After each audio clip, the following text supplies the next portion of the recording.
दाय कृष्ण पृष्ठाय भूतले श्रीमते भक्ति वेदांत स्वामी इति नामिने नमस्ते सरस्वती देवे गौरवाणी प्रचारिणे निर्विशेष शून्यवादी पाश्चात्यादेशतारिणे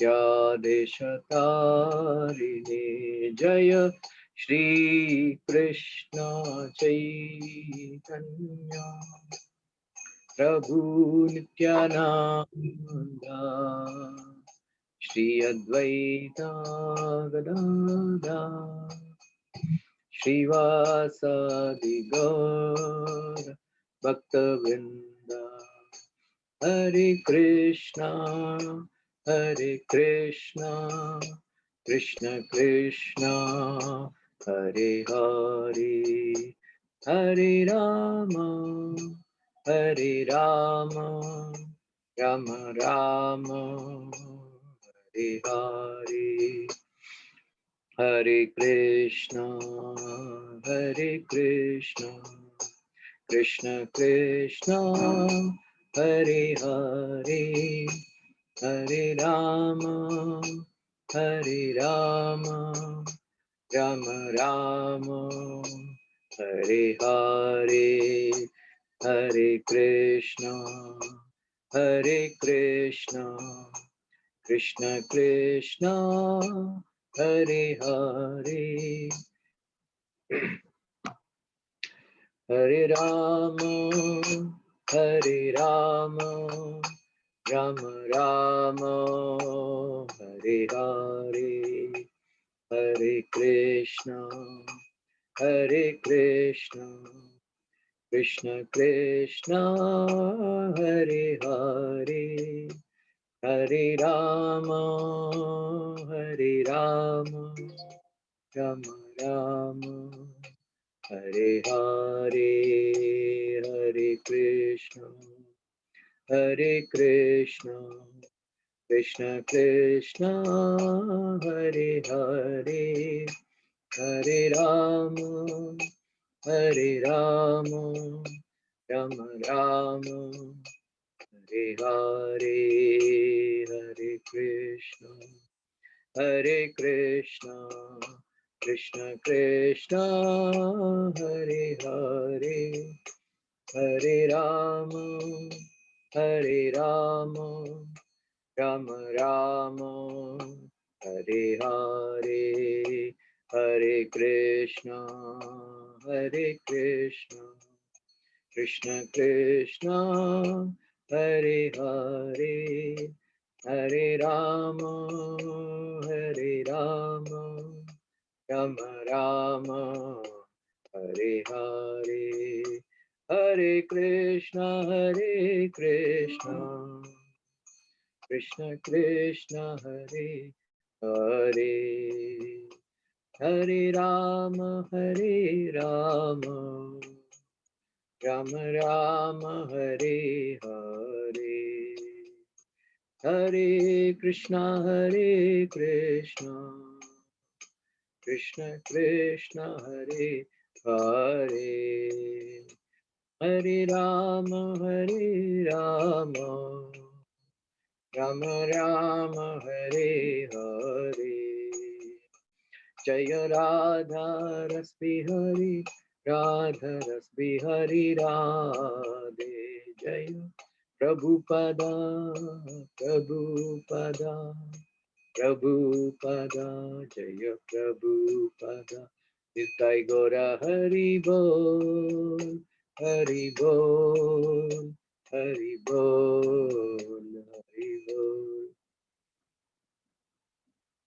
जय राधा माधव कुंज बिहारी जय राधा माधव कुंज बिहारी जय गोपी जनवल्लभा गिरिवरधारी जय Gopi Janavallabha Girivaradari Jaya Yashodanandana Vrajajana Ranjana Yashodanandana Vrajajana Ranjana Yamuna Tira Vanachari Yamuna Tira Vanachari Jaya Radha Madhava Kunja Bihari.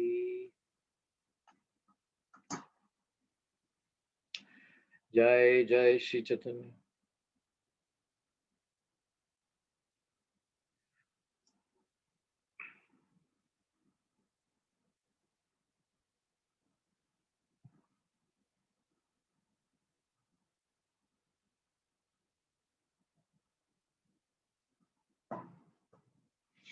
जय जय श्री शादारास बिहारी लता विशाखा की जय, श्री श्री सीताराम लक्ष्मण की जय, श्री श्री गौर निताय की जय, श्री प्रभुपाद की जय, अनंत कोटि वैष्णव वृंद की जय। ओम नमो भगवते वासुदेवाय। ओम नमो भगवते वासुदेवाय। ओम नमो भगवते वासुदेवाय। नारायणं नमस्कृत्यं नरं चैव नरोत्तमं देवीं सरस्वतीं व्यासं ततो जयमुदीरयेत्।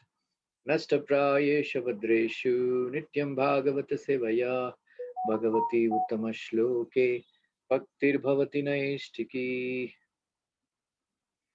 मुखं करोति वाचालं पङ्गुं लङ्घयते गिरिं कृपातमहं वन्दे श्रीगुरुं दीनतारिणं परमानन्दमाधवम्।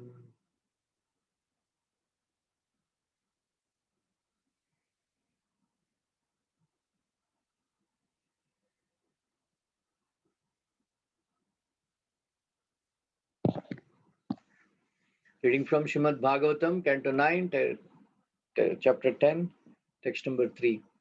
Tasyanucharitam rajan rishibhistatvadarshibhihi shrutam hi varnitam bhuri tvaya sitapatermuhu. Tasyanucharitam rajan rishibhistatvadarshibhihi shrutam hi varnitam bhuri tvaya sitapatermuhu. Translation purport by His Divine Grace A.C. Bhaktivedanta Swami Srila Prabhupada. O King Parikshit, the transcendental activities of Lord Ramchandra have been described by great saintly persons who have seen the truth. Because you have heard again and again about Lord Ramchandra, the husband of Mother Sita, I shall describe these activities only in brief. Please listen. Purport. Modern Rakshasas, posing as educationally advanced merely because they have doctorates, have tried to prove that Lord Ramchandra is not the Supreme Personality of Godhead, but an ordinary person. But those who are learned and spiritually advanced will never accept such notions.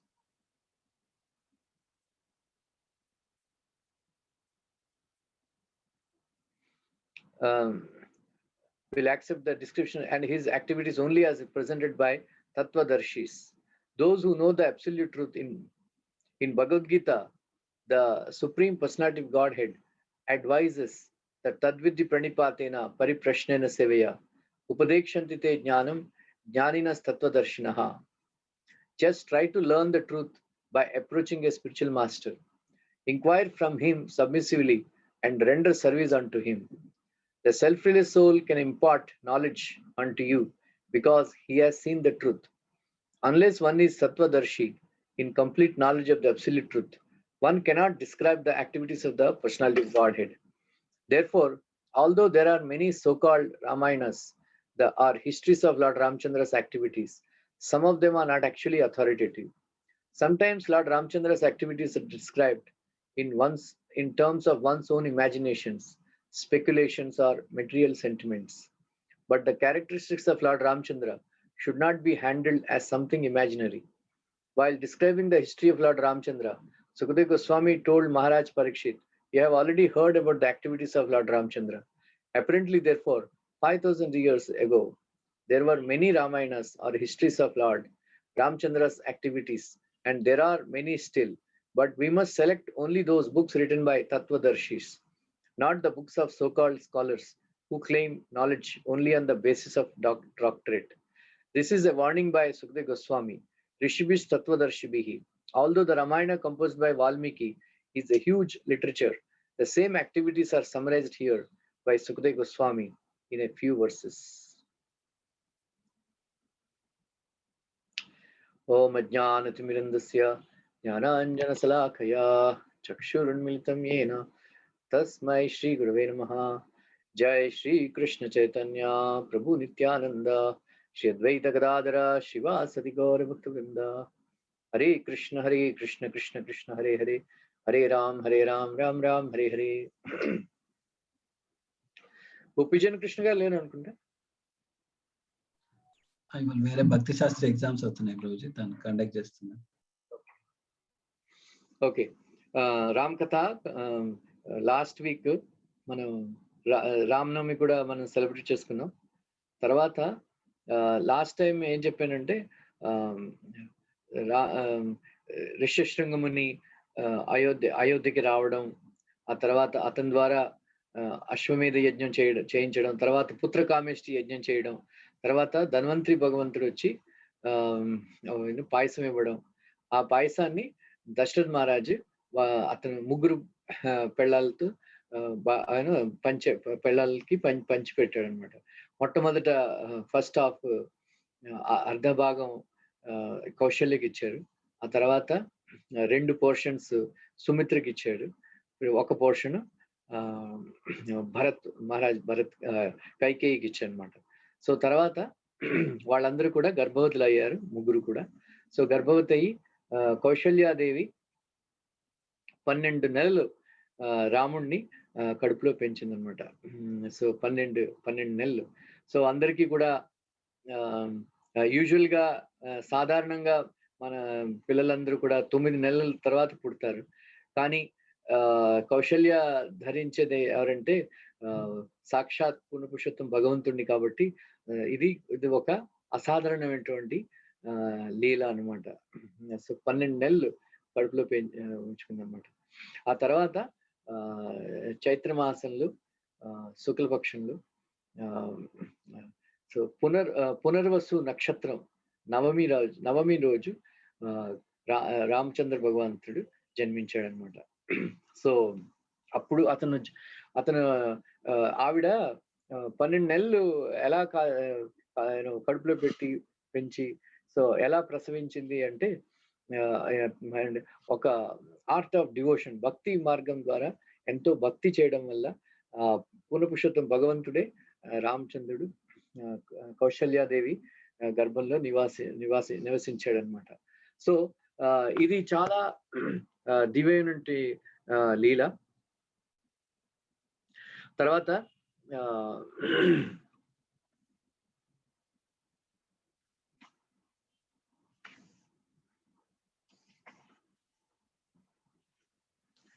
ఈ నవమి నేను చెప్పాను కదా, అదే నిత్య నవయవ్వన దినం అన్నమాట. ఎప్పుడు తరిగిపోయింది. So ఈ ఋతువు కూడా చాలా చైత్రమాసం కూడా స్ప్రింగ్ సీజన్ కుసుమాకర భగవంతుడు చెప్తాడు కృష్ణుడు. ఋతునామం కుసుమాకర. సో అన్ని ఫ్రెష్ అన్నమాట. సో భగవాన్ రామచంద్రుడు కూడా ఎక్కువగా ఎప్పుడు కూడా ఫ్రెష్ గా ఉండి అందరికీ ఆనందం కలిగించేవాడు. అందువల్ల ఆ తర్వాత సో వాళ్ళ అందరికీ కూడా చాలా ఆనందం కలిగింది. ఎస్పెషల్లీ మహారాజ్ దశరథుడికి చాలా అందంగా రాముడు చాలా అందంగా కనిపించాడు అనమాట. అతని ఒకసారి వాళ్ళందరూ కూడా సూర్యవంశంలో పుట్టాడు కాబట్టి సూర్యవంశం చాలా ఫేమస్ అయిపోతుంది అని చంద్రుడికి చాలా కొంచెం దుఃఖం కలిగిందంట. సో అందువల్ల చంద్రుడు వెళ్ళి మీరు సూర్యవంశంలో పుట్టి సూర్యవంశాన్ని చాలా ప్రఖ్యాతి చెందిస్తారు. సో నా యొక్క రోల్ ఏమీ లేదనుకుంటా, మీరు మీ అవతార సమయంలోని అంటే అప్పుడు రామచంద్రుడు అన్నాడు, నా ఫేస్ నా ముఖం నీలా ఉండాలని నీలా ఉంటుందని అందరూ అంటారు. అందువల్ల యూనో రామచంద్ర అని అందరూ పిలుస్తారు. సో యాక్చువల్ గా అది రాముడు చంద్రుడికి ఇచ్చిన వరం అన్నమాట. సో పర్వాలే లేను అందరూ కూడా. సో అందువల్ల రాముడు పరాక్రమంలో సూర్యుడి యొక్క తేజస్సు ప్రకటిస్తాడు. కానీ దయలో మాత్రం చంద్రుడి యొక్క చల్లతనాన్ని అతను అందరికీ ప్రసారిస్తాడనమాట. అందువల్ల అతనికి రామచంద్ర అని పేరొచ్చింది. అందరూ రామచంద్రుడు అని పిలుస్తారు అందువల్ల. సో చాలా ఈ నవమి కూడా చాలా ఎవరు కూడా మనం చూస్తాం కదా! అష్టమి ఇవన్నీ కూడా రాధారాణి వీళ్ళందరూ కూడా కృష్ణ వీళ్ళందరూ కూడా అష్టమి కృష్ణ జన్మాష్టమి. సో ఏకాదశి. సో ఈ నవమి రోజు యాక్చువల్లీ చాలా మంచిది కాదు అని చాలా మంది అంటుంటారన్నమాట. అందువల్ల నవమి రోజు ఎవరు కూడా ముహూర్తాలవి పెట్టుకోరన్నమాట. అంటే ఆ నవమి వెళ్ళి భగవంతుడిని వేడుకున్నది. నేనంటే ఎవరికీ ఇష్టం లేదు.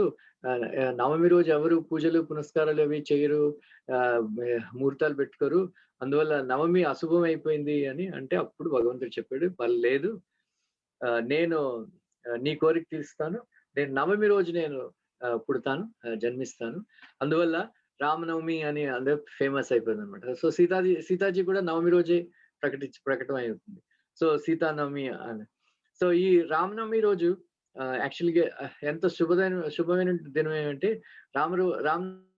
అవి చూసుకోవక్కర్లేదు. అక్షయ తృతీయ వస్తుంది ఇప్పుడు.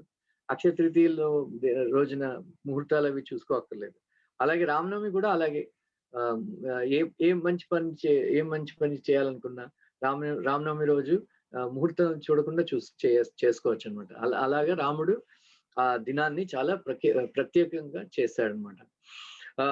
సో మనకి ఆంధ్రాలో చాలా మంది కవులు వీళ్ళందరూ కూడా రాముడిని కూడా మేఘశ్యాముడు అని అంటూ ఉంటారు, నీల మేఘశ్యాముడు అని. కానీ రాముడి యొక్క కలరు ఎమరాల్డ్ గ్రీన్, పచ్చటి రంగు అన్నమాట. లేత గడ్డి రంగు ఎలా ఉంటుందో అలాగా ఎమరాల్డ్ గ్రీన్ అంటారు అతని. చాలా ఆశ్చర్యంగా ఆ రంగు కలిగిన వ్యక్తులు మనం ఎక్కడా చూడడం. Green complexion. చాలా మనకి బ్లాక్ కాంప్లెక్షన్ ఉన్నది, వైట్ కాంప్లెక్షన్ ఉన్నది, బ్రౌన్ కాంప్లెక్షన్ అంటారు. ఇండియన్స్ బ్రౌన్ కాంప్లెక్షన్ అంటారు. సో బ్లాక్ కాంప్లెక్షన్ కానీ వైట్ కాంప్లెక్షన్, కానీ గ్రీన్ కాంప్లెక్షన్ వాళ్ళు ఎక్కడ మనం చూడడం. గ్రీన్ ఐస్ ఉంటాయి కానీ గ్రీన్ శరీరం మనకి ఎక్కడ మనకు కనిపించదు అనమాట. కానీ రాముడు మాత్రం లేత గడ్డి ఒక రంగు, పచ్చటి కలర్ కాంప్లెక్షన్ అన్నమాట. సో అతని అవయవాలన్నీ కూడా చాలా మధురంగా కోమలంగా ఉండి అందరినీ ఆకర్షించారనమాట. సో ఈ ప్యాలెస్ లో అందరూ కూడా ఆనందం పొంది వెంటనే సుమిత్ర కైకేయి అప్పుడు నిండు గర్భవతులు అనమాట. వాళ్ళిద్దరూ కూడా పరిగెత్తుకుని వెళ్ళి కౌశల్య దగ్గరికి వెళ్ళి రాముణ్ణి చేతుల్లోకి తీసుకున్నారు అనమాట. రాముడిని చేతుల్లోకి తీసుకుని అతని అందాన్ని ఆస్వాదిస్తూ ఉంటే వాళ్ళకి ఇద్దరికి కూడా ఒక విచిత్రమైనటువంటి భావన కలిగింది. విచిత్రమైనటువంటి చాలా ఎక్స్పీరియన్స్, అనుభవం కలిగింది. ఏంటంటే కలిగి ఇద్దరు కూడా ఒకళ్ళనొకళ్ళు చూసుకుని నవ్వుకున్నారు. నీకు అలాగే కలిగిందా, నీకు అలాగే కలిగిందా అంటే ఒక విచిత్రమైన సంఘటన జరిగిందనమాట. సో అప్పుడు వాళ్ళిద్దరూ నిండు గర్భవతులు కదా. అప్పుడు రాముణ్ణి వాళ్ళ ఇద్దరు చేతుల్లో తీసుకున్నప్పుడు వాళ్ళకి ఒక విచిత్రమైన కదలిక కలిగింది కడుపులో. వాళ్ళకి ఒక భావన కలిగింది ఏంటంటే కడుపులో ఉన్న గర్భస్థ శిశువులు చెయ్యి చాచి రాముడి యొక్క పాదాలని పట్టుకోవడానికి ప్రయత్నిస్తున్నట్టు వాళ్ళకి గర్భం తోడ స్ట్రెచ్ అయిందనమాట. చేతులు చాపడం వల్ల ఇద్దరు గర్భస్థ శిశువులు. సో ఫస్ట్ కైకేయి కలిగింది, తర్వాత సుమిత్ర కలిగింది. వెంటనే ఇద్దరు కళ్ళలో కళ్ళు చూసుకుని నీకు అలాగా అటువంటి అనుభవం కలిగిందా అని కళ్ళతోనే సాయిగలతోనే అడిగితే ఇద్దరు నాకు అలాగే కలిగింది అని. అంటే అప్పుడు చాలా వాళ్ళు అనుకున్నారు అనమాట. సో వీళ్ళిద్దరు ఈ రాముడు ప్రపంచాన్ని అంతటినీ కూడా కలిగి ఒక యునైట్ చేస్తాడు. అందువల్ల వాళ్ళకి చాలా ఆనందం కలిగిందనమాట. సో ఆ తర్వాత మరుసటి రోజు కైకేయి ఒక సుందరమైన బాలుడికి జన్మనిచ్చిందనమాట. అది దశమి రోజు. ఆ దశమి రోజు వ్యాక్సింగ్ మూన్. సో చైత్రమాసం పుష్యమి నక్షత్రం అనమాట. పుష్యమి నక్షత్రం రోజు ఆ తర్వాత మధ్యాహ్నం అప్పుడు సుమిత్ర ఇద్దరు బాలుల్ని ప్రసవించింది.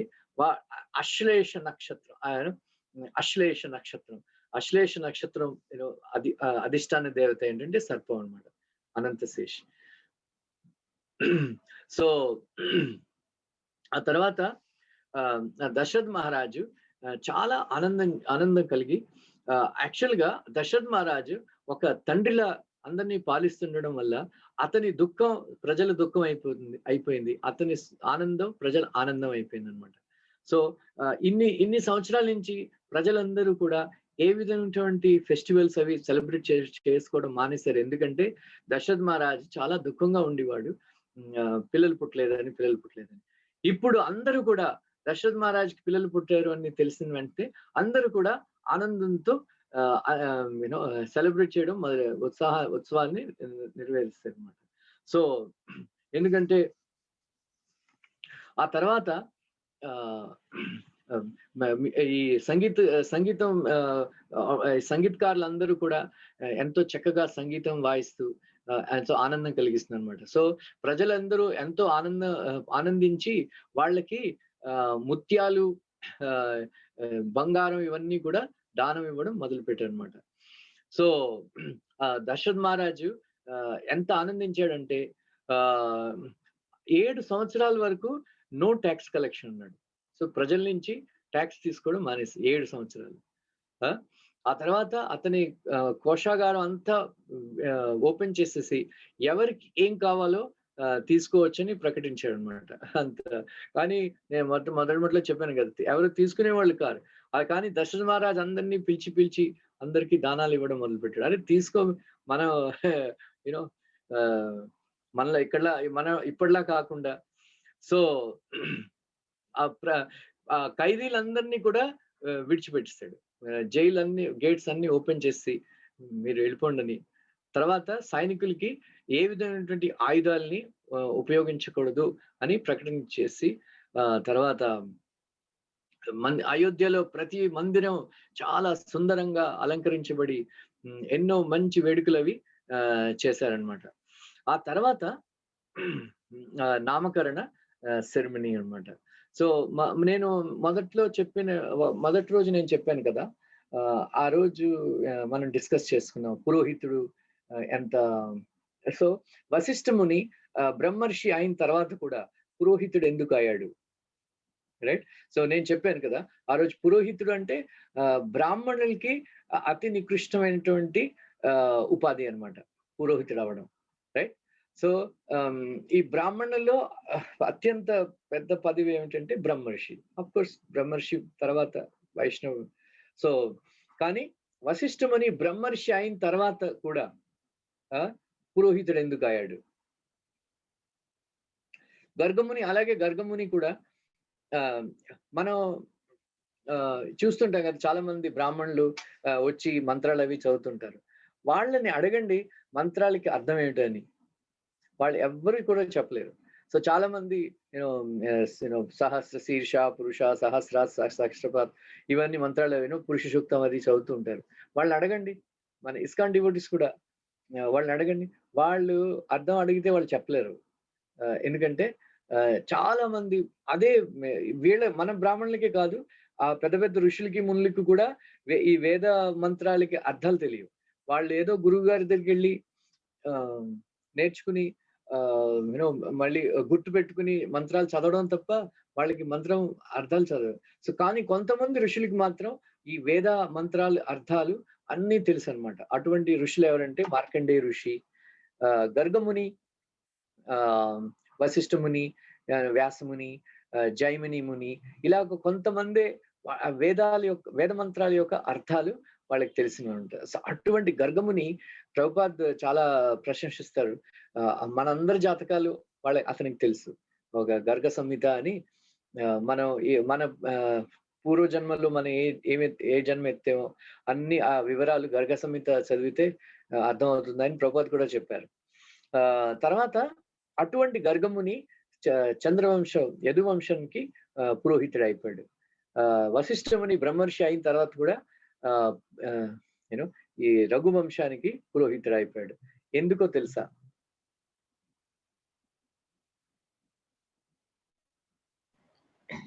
హరే కృష్ణ ప్రభుజీ. అది ఫస్ట్ క్లాస్ లో మీరే చెప్పారు ప్రభుజీ. అది శ్రీరామచంద్రుడికి నామకరణం చేయాలనే కోరిక. Very good. గుర్తున్నది అనమాట. Very good. అలా గుర్తున్న వాళ్ళు మంచి, లేకపోతే అందరూ మర్చిపోతుంటారు.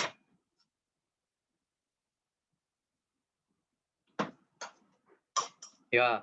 సో గర్గముని కూడా ఆ విధంగా తెలుసుకుని అతనికి తెలిసిందనమాట కృష్ణుడు యదువంశంలో పుడతాడు అని. అతనికి కోరిక కలిగిందనమాట, నేను కృష్ణుడికి నామకరణం చేస్తాను. అలాగే వశిష్ఠముని రామచంద్రుడికి దశరథ్ మహారాజ్ కి సాక్షాత్ విష్ణువే నారాయణుడే జన్మిస్తున్నాడని తెలుసుకుని అతను చాలా చాలా సంవత్సరాలు అతను వెయిట్ చేశాడు ఎప్పుడు పుడతాడని. అంటే అప్పుడు ఆ క్షణం వచ్చేసింది. వశిష్ఠముని జన్మ యొక్క సాఫల్యం పొందే క్షణం వచ్చేసింది అనమాట. ఆ తర్వాత ఒళ్ళో కూర్చోబెట్టుకుని ఎంతో ఆనందం పొంది, సో వెంటనే అతని ఒళ్ళో కూర్చోబెట్టుకోగానే ఎంత ఆనందం పొందాడంటే వెంటనే అతని నోటి నుంచి రామా అని వచ్చేసింది అనమాట. ఎందుకంటే రామ అంటే అందరికీ ఆనందం కలిగించేవాడు. అదనమాట. అందరికీ ఆనందం కలిగించేవాడు. సో ఎంతో ఆనందం కలుగుతున్నది చూస్తూ ఉంటే, ఆ తర్వాత ఒళ్ళో పెట్టుకోగానే ఇంకా మరింత ఆనందం కలుగుతుంటే ఇంకేం పేరు పెట్టగలడు. అందుకని రామ అని పెట్టేశారు. సో ఈ రామ అని ఈ నామానికి చాలా రామ అంటే రమణీయత్వం రామ. మన తెలుగులో చాలా ఫేమస్ కదా అందమే ఆనందం అని. కానీ మనం కొంతమంది అందమైన వ్యక్తుల్ని చూస్తున్నప్పుడు మనకి ఆనందం కలుగుతుంది. కానీ వాళ్ళ అందం తగ్గిపోతుంటుంది. అందం తగ్గిపోతుంటుంది అక్కడ. మనకి మన మన చిన్నప్పుడు ఎంతో మంది ఈ జయప్రద, వైజయంతిమాల, వీళ్ళందరూ, ఆశా పరేఖ్, వీళ్ళందరూ. సో ఇప్పుడు ఈ జయప్రద వైజయంతిమాల అంటే చాలా ఇష్టపడేవాళ్ళు. కానీ ఇప్పుడు వైజయంతిమాలని చూస్తే వాంతులు వస్తాయి. ఈ ఆశా పరేఖ్ ఆ మధ్యన ఏదో ఫేస్బుక్ లో చూసాను. ఆశా పరేఖ్ ఏదో వీడియో దెయ్యంలా కనబడుతుంది. మనకి చిన్నప్పుడు జయప్రద అంటే చాలా ఇష్టపడేవాళ్ళం కదా, ఇప్పుడు ఎలా తయారైందో. సో ఈ అందం అంతా అందువల్ల యాక్చువల్లీ ఆనందమే అందం అని మనం అనుకోవాలన్నమాట. ఆనందమే అందం. యాక్చువల్లీ అందమే ఆనందం కాదు, ఆనందమే అందం. సో రాముడు అందగాడు. సో వాళ్ళందరూ అదే అంటారు. చాలా మంది మగవాళ్ళు అందరికన్నా రాముడే అందగాడు, ఆడవాళ్ళు లలితాదేవి అని వాళ్ళు అంటూ ఉంటారు శాస్త్రాల్లో కూడా. సో ఈ రాముడు అందువల్ల రమణీయత్వం, రామ అంటే రమణీయత్వం అంటే ప్రతి క్షణం అభివృద్ధి చెందే అందాన్ని రమణీయత్వం అంటారు అనమాట. సో రాముని చూస్తుంటే ఇంకా ప్రతి క్షణం అతని అందం పెరుగుతూ ఉంటుంది. అందువల్ల ఎంతో ఆనందం కలుగుతుంది.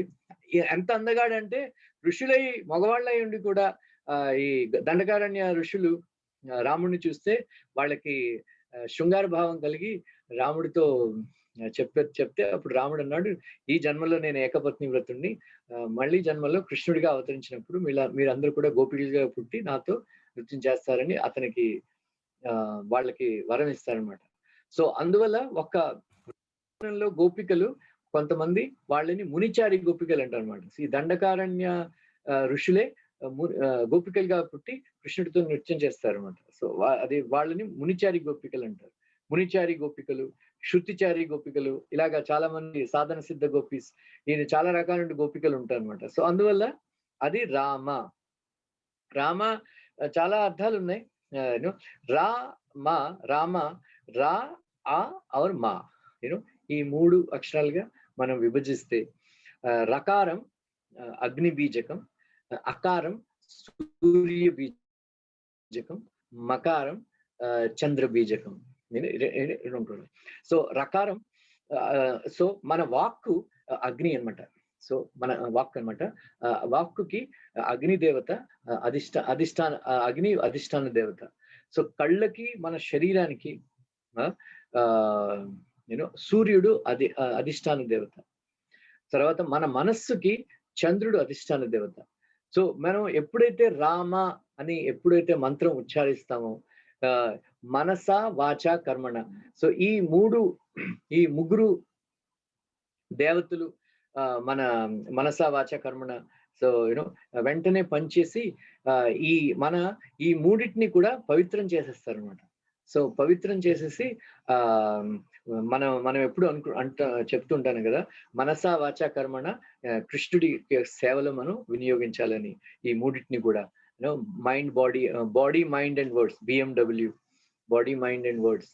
సో వీటిని కృష్ణుడి యొక్క సేవలో వినియోగించాలని. సో అందువల్ల మనకి ఈ రామ అని మనం ఎప్పుడైతే జపం చేస్తుంటామో ఈ 3 మనస వాచ కర్మణ వెంటనే ప్యూరిఫై అయిపోతాయి అనమాట. సో పవిత్రం అయిపోతాయి. సో ఆ తర్వాత మనకి ఈ చక్రాలు ఉన్నాయి కదా, కుండలిని చక్రాలు అవి ఉన్నాయి కదా. సో మణిపూరక చక్రం, ఇవన్నీ కూడా. సో ఈ నాభి వరకు, వెన్నుపూస నుంచి నాభి వరకు సూర్యమండలం, తర్వాత అగ్నిమండలం, తర్వాత భృకుటి వరకు సూర్యమండలం, తర్వాత ఈ బ్రహ్మరంధ్రం అది కూడా చంద్రమండలం అన్నమాట. సో ఈ ఋషులు మునులు అందరూ కూడా ఎంతో తపస్య చేసి వాళ్ళు ఈ కుండలిని చక్రాల్ని జాగృతం చేసి బ్రహ్మరంధ్రాన్ని ఓపెన్ చేసి ఆ ముక్తి పొందుతారు అనమాట. ఆత్మ ఎప్పుడైతే బ్రహ్మరంధ్రం నుంచి బయటకు వస్తుందో వాళ్ళు ముక్తి పొందుతారు. సో ప్రభుపాద చెప్పారు, కొంతమంది పుణ్యం చేసిన వాళ్ళకి మనం ఎప్పుడైతే చచ్చిపోయిన వాళ్ళని చూసాం అనుకోండి, ఒక నోరైనా తెరిచి ఉంటుంది, లేకపోతే కళ్ళు తెరిచి ఉంటాయి. అలాగా సో పుణ్యం చేసుకున్న వాళ్ళు మాత్రం నోటి ద్వారా కానీ కళ్ళ ద్వారా కానీ ప్రాణాన్ని ఆత్మ వెళ్ళిపోతుంది. సో ముక్తి పొందిన వాళ్ళు మాత్రం బ్రహ్మరంధ్రం చీల్చి అక్కడి నుంచి వస్తున్నాం. మనకి 11 మనం అందరూ అనుకుంటాం నవరంధ్రాలని. గా మనకు ఉన్నవి 11 ఏకాదశి. అందువల్ల ఏకాదశి వ్రతం చేస్తాం అనమాట. సో ఈ మొట్టమొదటి నాభి మనం పుట్టినప్పుడు ఎప్పటికీ మూసిపోయబడుతుంది. మరొక రంధ్రం ఏంటంటే దాన్ని తెరవాలి. సో ఏకాదశి వ్రతం యొక్క గోల్ ఏంటంటే ఆ రంధ్రాన్ని మనం ఓపెన్ చేయగలగాలి మృత్యుక టైంలో అనమాట. సో బ్రహ్మరంధ్రం, సో దానివల్ల చాలా మంది ఈ ఋషులందరూ కూడా తపస్సు చేస్తారు. చాలా తీవ్రమైన తపస్సు చేసి ఆ బ్రహ్మరంధ్రాన్ని ఓపెన్ చేయడానికి కానీ చాలా కష్టం. కానీ ఎవరైతే రామ రామ రామ అని ఎవరైతే జపం చేస్తారో వాళ్ళు ఆటోమేటిక్ గా బ్రహ్మరంధ్రం తెరిచిపోతుంది. అందువల్ల రామనామాన్ని తారకనామం అంటారు. తారకనామము కోరిన వెంటనే ధన్యుడనైతిని ఓ రామ, రామదాస్ పాడాడు కదా. సో రాముడు యొక్క మంత్రాన్ని తారక మంత్రం అన్నమాట. సో ఈ ఓంకారం కూడా తారక మంత్రం. సో శ్రీరామ అనేది తారక మంత్రం అన్నమాట. సో ఎవరైతే ఈ జపం చేస్తారో ఈ తారక మంత్రం, వాళ్ళకి ఈ భౌతిక ఈ సుఖ దుఃఖాల వాటి నుంచి ముక్తి పొందుతారు అనమాట. సో అందువల్ల సో రామ ఇది చాలా. సో వేదాల్లో 7 కోట్ల మంత్రాలు ఉన్నాయి. 7 కోట్ల మంత్రాలు ఉన్నాయి వేదాల్లో టోటల్. సో 7 కోట్ల మంత్రాలు ఒకవైపు, రాముడి యొక్క నామం ఒకవైపు పెడితే రాముడు నామం పైకి లేస్తుంది అనమాట. అంత పవర్ఫుల్ అనమాట. సో అందువల్లే అఫ్ కోర్స్ మొట్టమొదటి మనకి రెండు కృష్ణ అండ్ రామ రెండు మంత్రాలు మనం చేస్తాం. సో ఈ రామ మంత్రం చేయడం వల్ల మనకి ముక్తి కలుగుతుంది. కృష్ణ మంత్రం చేయడం వల్ల కృష్ణనామాలు తీసుకోవడం వల్ల మనకి ప్రేమ లభిస్తుంది. సో మాయాదేవి హరిదాస్ ఠాకూర్కి దగ్గరికి వచ్చి అదే చెప్తుంది, నేను రామమంత్రానికి రామమంత్రంలో ఉపదేశం పొందాను, ఇప్పుడు కృష్ణ మంత్రం నువ్వు ఇవ్వు అని. సో రామమంత్రం అక్కడ రాస్తాడు పొరపాటు, రామమంత్రం చేయడం వల్ల ముక్తి కలుగుతుంది, కృష్ణ మంత్రం చేయడం వల్ల ప్రేమ కలుగుతుంది అని. సో అది ఇది రహస్యం అనమాట. సో ఈ రాముడు చాలా విస్తారంగా ఇప్పుడు టైం లేదు, తర్వాత సో చాలా చెప్పడానికి చాలా ఉన్నది. సో ఈ రామ మంత్రం కొంచెం సంక్షిప్తంగా చెప్పాను ఈ వేదాల నుంచి. సో రమంతే యోగినో అనంతే సత్యానంద చిదాత్మని ఇతి రామ పదే నాశో పరబ్రహ్మ అభిధీయతే. సో వీళ్ళందరూ కూడా ఋషులు మునులు అందరూ కూడా రామ రామ అని ఎందుకు జపం చేస్తారంటే ఆ రాముడే పరబ్రహ్మం. సో ఎంతో ఆనందం ఎంతో పరమానందం కలిగించే మంత్రం కాబట్టి అందరూ కూడా రామ రామ అని జపం చేస్తారని అది దాని శ్లోకం యొక్క అర్థం అన్నమాట. సో రామ, సో ఆ పేరు పెట్టగానే సో అందరికీ ఆనందం కలిగించేవాడు కాబట్టి ఆ విధంగానే అందరికీ ఆనందం కలిగించాడు రాముడు. సో తర్వాత భరత్ అంటే భారాన్ని మోసేవాడు అని. సో అది ఒక ఏం భారాన్ని మోసాడు ఏంటంటే అతనికి ఇష్టం లేకపోయినా రాముడి యొక్క కోరిక అనుసరించి అతను 14 సంవత్సరాలు అయోధ్య రాజ్య భారాన్ని మోసాడు కాబట్టి అతనికి భరత అని అతనికి నామసిద్ధం అనమాట. ఆ తర్వాత లక్ష్మణ అంటే లక్ష్మీ సంపన్న, ఐశ్వర్యం కలిగిన వాడు అని. సో ఐశ్వర్యం కలిగిన వాడు లక్ష్మణుడి యొక్క ఐశ్వర్యం ఏమిటి? లక్ష్మణుడి యొక్క ఐశ్వర్యం ఏంటంటే మన అందరికీ కూడా జీవితాల్లో మన అందరికీ కూడా పెద్ద ఐశ్వర్యం ఏమిటంటే కృష్ణుడి యొక్క సేవ, రాముడి యొక్క సేవ. సో లక్ష్మణుడి యొక్క ఐశ్వర్యం ఏమిటి అంటే అతనికి రామసేవ, నిరంతర రామసేవ, ఒక్క క్షణం కూడా విడిచిపెట్టి ఉండలేకపోయాడు అనమాట. సో రామాయణ భాష్యకారులు అదే చెప్తారు, లక్ష్మణుడు జీవతత్వాన్ని రిప్రజెంట్ చేస్తారు. సో అతని వ్యవహారం చూసి మనం నేర్చుకోవాల్సింది ఏంటంటే మనం భగవంతుడిని విడిచిపెట్టి జీవుడు ఎప్పుడూ కూడా ఉండకూడదు అని లక్ష్మణుడు అది చూపించాడు అనమాట. ఒక్క క్షణం కూడా కృష్ణుడి సేవ వదిలిపెట్టి మనం ఉండకూడదు అని. సో ఎవరైతే అలాగ ఉంటాడో వాడే లక్ష్మణుడు అనమాట. మనం కూడా లక్ష్మణుడు అయిపోవచ్చు. ఇలా లక్ష్మణ అంటే లక్ష్మీ సంపన్న. మనకి ఉండవలసిన లక్ష్మి ఏమిటి? ఐశ్వర్యం ఏమిటి? కృష్ణుడి యొక్క సేవ, రాముడి యొక్క సేవ అనమాట. సో శత్రుఘ్న అంటే శత్రువుల్ని జయించిన వాడు అని శత్రుఘ్న. సో మనకి శత్రువులు ఉంటారు కదా. సో మనకి శత్రుఘ్న పెద్ద యుద్ధం చేసినట్టు మనకు కనిపించదు. ఒక్కసారి లవణాసురుని చంపి మథురా సిటీని అతనే ఎస్టాబ్లిష్ చేశాడనమాట శత్రుఘ్న. అది మనకి తెలుసు, కానీ ఎక్కువ యుద్ధాలు అవి చేసేవాడు కాదనమాట. సో తర్వాత మరో శత్రువులు ఏంటంటే కామక్రోధ లోభ మోహ మద మాత్సర్య అదే. కానీ శత్రుఘ్నుడి యొక్క శత్రువులు ఎవరు? శత్రుఘ్ని యొక్క 2 శత్రువులు అండి. ఏంటంటే రాముడి యొక్క అందం, రాముడికి సేవ చేయాలని కోరిక. ఈ 2 అతని శత్రువులు అనమాట. ఎందుకంటే అందరూ కూడా రాముడి యొక్క అందాన్ని చూసి ఆకర్షితులైపోయి రాముడి దగ్గర వెళ్ళాలని, రాముడిని చూడాలని కోరిక కలుగుతుంది అందరికీ. కానీ మళ్ళీ రాముడికి డైరెక్ట్ గా సేవ చేయాలని కోరిక లక్ష్మణులాగా. కానీ సుమిత్ర కోరిక ఏంటంటే అందరి తల్లుల్లో కూడా గొప్ప తల్లి ఎవరు అంటే ఈ ప్రపంచంలో సుమిత్రాదేవి అని ఒక శివైష్ణవాచార్యులు కామెంట్ చేస్తారు అనమాట.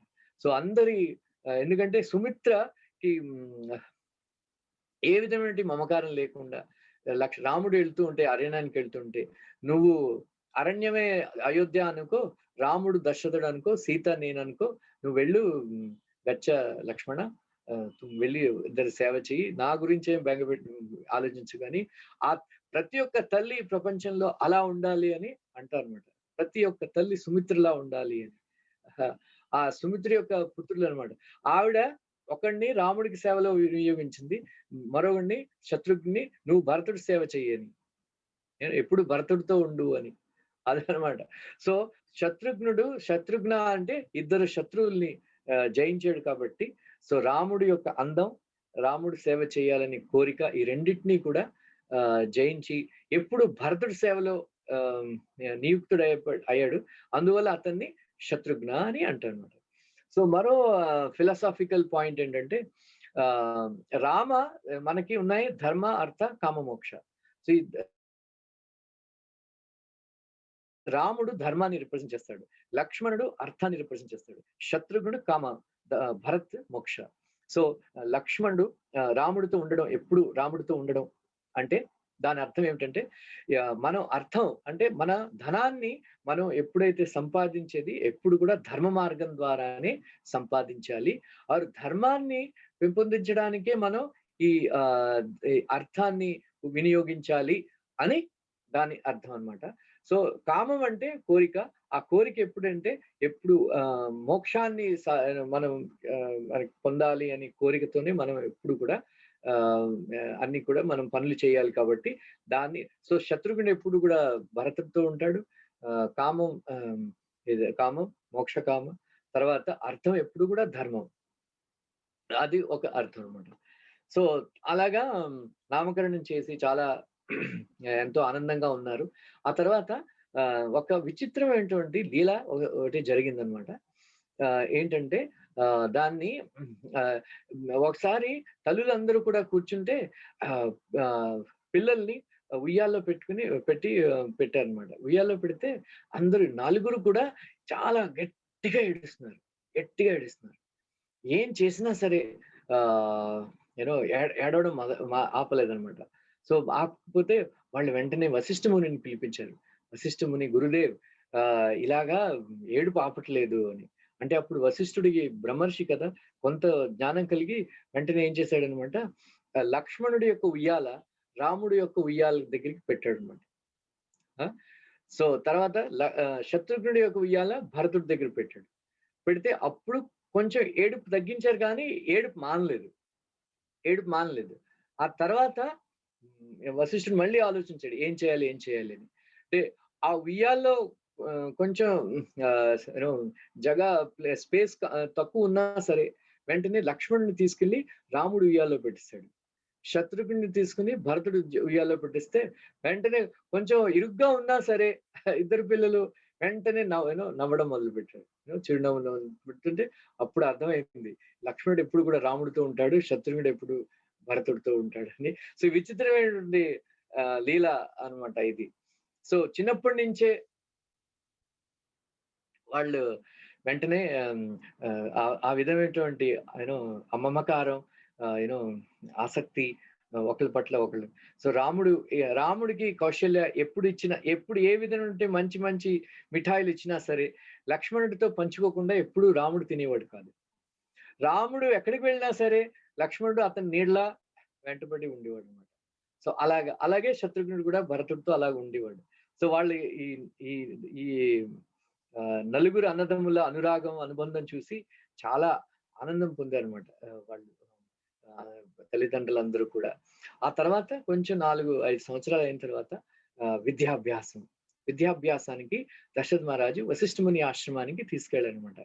తీసుకెళ్ళి సో దశరథ మహారాజుకి అతనికి రాముడు అంటే ఎంత ఆనందం అంటే ఒక్క క్షణం కూడా అతను రాముడిని చూడకుండా ఉండలేకపోయాడు అనమాట. సో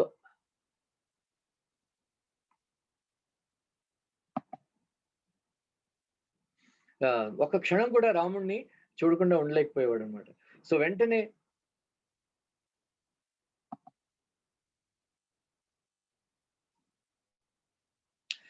వెంటనే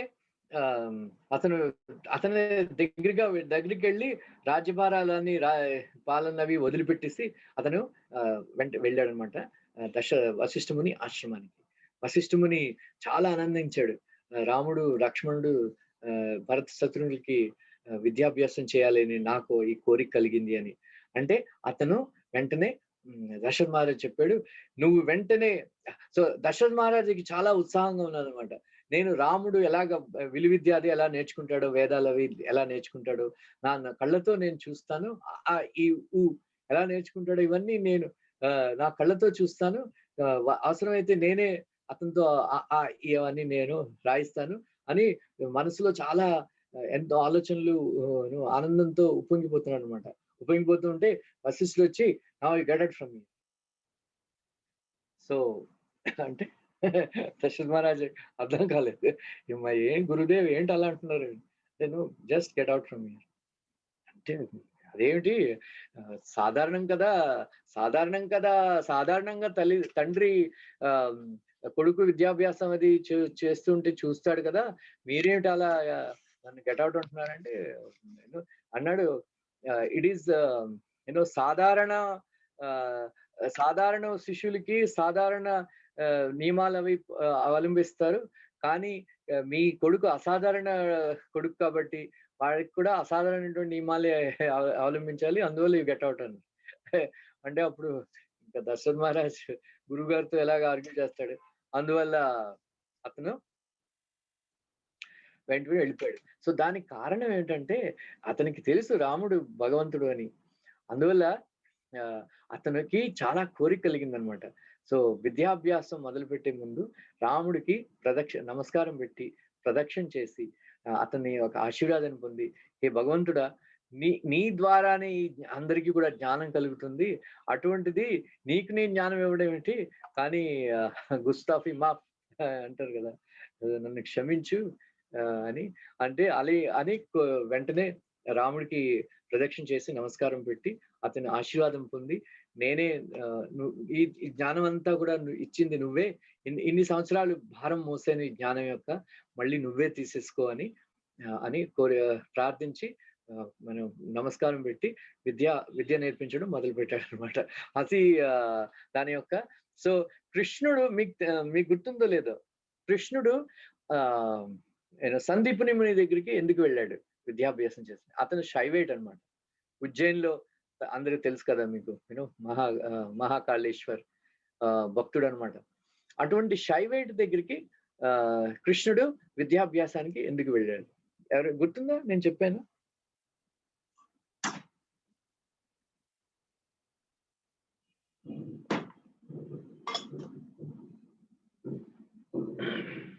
లేదు గుర్తులేదు ప్రభుజీ.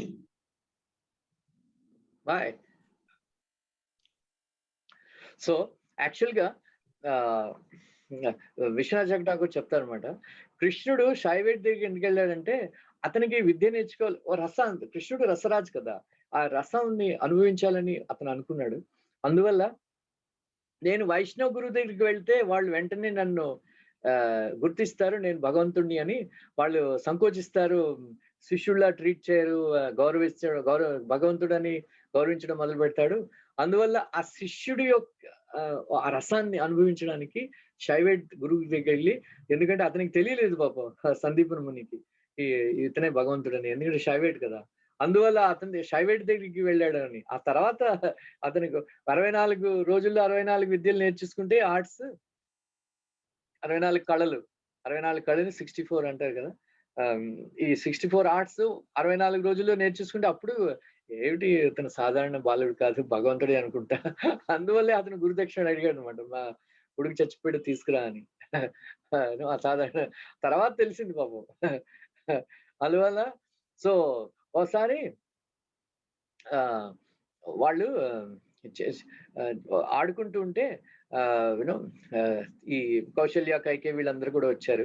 వస్తుంటే రాము లక్ష్మణ భరత శత్రుఘ్న వీళ్ళందరూ కూడా చాలా బాల్య చాపల్యంతో ఒకళ్ళ మీద ఒకళ్ళు బురద విసురుకుంటున్నారు అనమాట. బురద విసురుకుంటూ ఉంటే అప్పుడు తల్లిలు వచ్చి ఆపడానికి ప్రయత్నిస్తే వాళ్ళ మీద కూడా బురద వేసేసి వాళ్ళని కూడా బురదలో ముంచేశారు అనమాట. బురదలో ముంచేస్తే అప్పుడు కొంచెం విలువిద్య నేర్చుకున్నారు, ధనుష్ బాణాలు పట్టుకున్నారు వాళ్ళు పాపం. ఆ తర్వాత మంతరా వచ్చిందనమాట.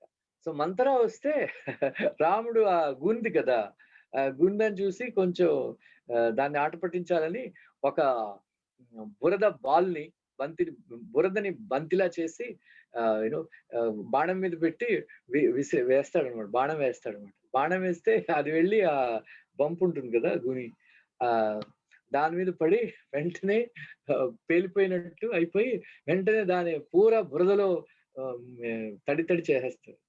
చేస్తే ఆవిడకి చాలా కోపం వస్తుంది. కోపం వస్తే తర్వాత కైకేయి అర్థం చేసుకుంది. అది కైకేయి నవ్వేసింది, ఎందుకంటే కైకేయి దాసి కదా. కైకేయికి నవ్వేసినా వెంటనే సిచ్యువేషన్ ఖరాబ్ అయిపోతుందని వెంటనే ఆవిడ్ని తీసుకెళ్ళిపోతుంది అనమాట. కానీ మంత్ర మాత్రం మర్చిపోలేదనమాట. యాక్చువల్గా రాముడు అంటే కొంచెం కోపంగా ఉండేది. ఆ తర్వాత ప్రాంక్ అంటారు కదా, తెలుగులో ఏమంటారు, ప్రాంక్ వల్ల వాళ్ళ పాపం మంత్ర రాముడి మీద శత్రుత్వం పెంచుకుని, కోపం పెంచుకుని మళ్ళీ పగ తీర్చుకోవాలని సో తర్వాత యూనో అయిందనమాట. సో ఒక సుందరమైన లీల కంబరామాయణంలో రాశారనమాట. ఒకసారి రామ లక్ష్మణులు వశిష్ఠుడి ముని దగ్గర విలువిద్య నేర్చుకుంటున్నారు అనమాట. సో అప్పుడు ఒకసారి ఏమైందంటే వశిష్ఠ ముని దశరథ మహారాజ్ పిలిస్తే యూనో మహల్కి వెళ్ళవలసి వస్తే అతను వెళ్ళిపోయాడు అనమాట. సో కొంచెం టైం వశిష్ఠుడు చెప్పాడు, నేను కొంచెం సేపట్లో వస్తాను, అప్పటి వరకు మీరు అభ్యాసం చేయండి అని. అంటే అప్పుడు రామ లక్ష్మణులు ఇద్దరు ఒంటరిగా ఉన్నారన్నమాట. అంటే అప్పుడు ఒకసారి లక్ష్మణ కొంచెం వినోదం చేద్దాం. ఏమిటి అంటే ఒక ఆవిడ ఒక సుందరమైన స్త్రీ వెళుతుంది అనమాట. కుండ పెట్టుకుని, నెత్తి మీద కుండ పెట్టుకుని ఏదో పాలు పెట్టుకుని వెళ్తున్నది అనమాట. సో ఆవిడ మీద ఆవిడకి తెలియకుండా ఆవిడ వేసుకున్న ముక్కు పుడక నోస్ రింగ్ కొంచెం తగ్గించాలి, సైజ్ తగ్గించాలి. ఓకే. సో లక్ష్మణుడు ధనుష్బాణాలు తీసుకుని బాణం విసిరిస్తే వెంటనే ఆవిడికి ముక్కు కూడా టచ్ అవ్వలేదు, ఆవిడికి కూడా టచ్ అవ్వలేదు. కానీ ఏదో అయి వెంటనే ఆ ముక్కు పుడక సైజ్ తగ్గిపోతే ఆవిడికి ఊపిరాడడానికి ఇబ్బంది అయిపోయింది అనమాట. ఎందుకంటే వెంటనే ముక్కు రంధ్రాలు మూసుకుపోయాయి అనమాట. మూసుకుపోతే వెంటనే రాముడు తీసుకుని, అయ్యో చాలా చాలా చిన్నది చేసేవు అని వెంటనే బాణాన్ని వేస్తాడు. బాణాన్ని వేస్తే వెంటనే ఆ ముక్కు బూడుగా పెద్దదైపోయి మళ్ళీ గాలి పీల్చుకోవడం మొదలుపెట్టింది అనమాట. అంటే ఆవిడికి చాలా ఆశ్చర్యం వేసి ఏమిటి సడన్ గా యూనో ముక్కు పుడక చిన్నదైపోయి గాలి పీల్చుకోవడం కష్టమైపోయింది, తర్వాత మళ్ళీ ఏదో అయింది, మళ్ళీ ముక్కు పుడక పెద్దదైపోయింది. అంటే రాముడు లక్ష్మణుడు చాలా చిరునవ్వు నవ్వుతున్నారు అనమాట. నవ్వుతుంటే ఆవిడికి కొంచెం సందేహం కలిగింది, ఇవన్నీ కూడా ఈ ఇద్దరు బాల్యంలో ఏదో చేశారు అని. అంటే వెంటనే పట్టుకుంది, ఏం చేశారు మీరు అంటే ఆవిడ చెప్పారు, రాముడు చెప్పాడు ఇలా ఇలా అయిందని. అంటే ఆవిడ నమ్మలేకపోయిందండి. ఎందుకంటే ఎక్కడా కూడా ఆవిడికి టచ్ అవ్వలేదు అన్నాడు బాణాలు ఏవి కూడా. అలాగా అంటే రాముడు లక్ష్మణుడికి సాయిగ చేస్తాడు. సాయిగ చేసి చూపించు నీ నైపుణ్యం అంటే అప్పుడు లక్ష్మణుడు వెంటనే బాణం విడిచిపెడతాడు. బాణం విడిచిపెడితే ఆ ముక్కు పుడక ముక్కుని విడిచిపెట్టి గాలిలో తేలడం మొదలుపెట్టింది అనమాట. వెంటనే బంగారంతో చేసింది అనమాట. అయ్యో నా ముక్కు పుడక అని అరవడం మొదలుపెట్టింది. అంటే రాముడు నవ్వి ఇప్పుడే చూడు, వెంటనే అతను మళ్ళీ బాణం వేస్తాడు. బాణం వేస్తే మళ్ళీ వచ్చి ముక్కులో సెట్ అయిపోతుంది. ఆ తర్వాత అతను ఎదురు నవ్వుకుని ఎవరికి చెప్పకు అని ఆవిడని కొంచెం దక్షిణ ఇచ్చి పంపిస్తే ఇది యాక్చువల్ గా రాముడి యొక్క బాల్య లీలలు చాలా తక్కువగా వర్ణించారు అనమాట. సో రామాయణంలో ఒక 10 శ్లోకాలే వర్ణించారు. ఎందుకంటే వాల్మీకి ముని రాముడి యొక్క లీలలు ఏంటంటే అనుష్ఠాన ప్రధానం అంటారు. అనుష్ఠాన ప్రధానం. సో కృష్ణుడి యొక్క లీలలు అనుభవ ప్రధానం.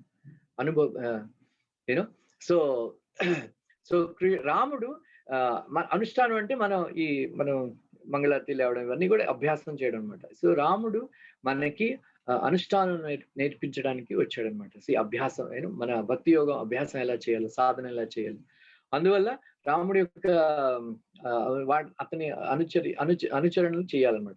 సో కృష్ణుడు మాత్రం అనుభవ ప్రధానం. ఎందుకంటే కృష్ణుడిని మనం అనుకరించకూడదు. కృష్ణుడి యొక్క లీలలు విని ఆనందం పొందాలి అంతే. వినడం ఇంకేం చేయక్కర్లేదు. కృష్ణుడి యొక్క లీలలు వింటే చాలు, ఇంకేం చేయక్కర్లేదు. సో అలాగే వెంటనే గోలకుండానే వెళ్ళిపోవచ్చు. కృష్ణుడి యొక్క లీలలు వింటూ అలా ఇంకేం చేయక్కర్లేదు. సో ఇది కృష్ణుడి అనుభవ ప్రధానం. అందువల్ల అంటారనమాట, 1,000,000 సంవత్సరాల పాటు పుణ్యకర్మలు చేస్తే వాసుదేవుడిని పూజించడానికి మనకి ఛాన్స్ దొరుకుతుంది అనమాట. అదే 1000 జన్మలు వాసుదేవుడిని పూజిస్తే కృష్ణుడి యొక్క బాల్య లీలలు వినడానికి అవకాశం కలుగుతుంది హరిభక్తి విలాసలో రాస్తున్నారు. అందువల్ల కృష్ణుడి యొక్క బాల్య లీలలు వినే స్థితికి వస్తే మాత్రం ఇంకా మరో 2-3 జన్మల్లో కృష్ణుడి యొక్క లోకానికి వెళ్ళిపోయే అవకాశం అనమాట. అంతే, మరో 2 జన్మలే చాలు. లాస్ట్ 2 జన్మస్ అనమాట. కృష్ణుడి యొక్క ఎవరైనా సరే భాగవతంలో 10వ స్కందం 10వ స్కందం భాగవతం బాల్యలీలలు వింటున్నారు అంటే ఇంకా వాళ్ళ మెటీరియల్ లైఫ్ ప్రెజెంట్ సెంటెన్స్ అయిపోయింది అనమాట. మరో 2 జన్మలే అంతే. సో అదనమాట. సో ఈ విధంగా లీలలు చేశారనమాట.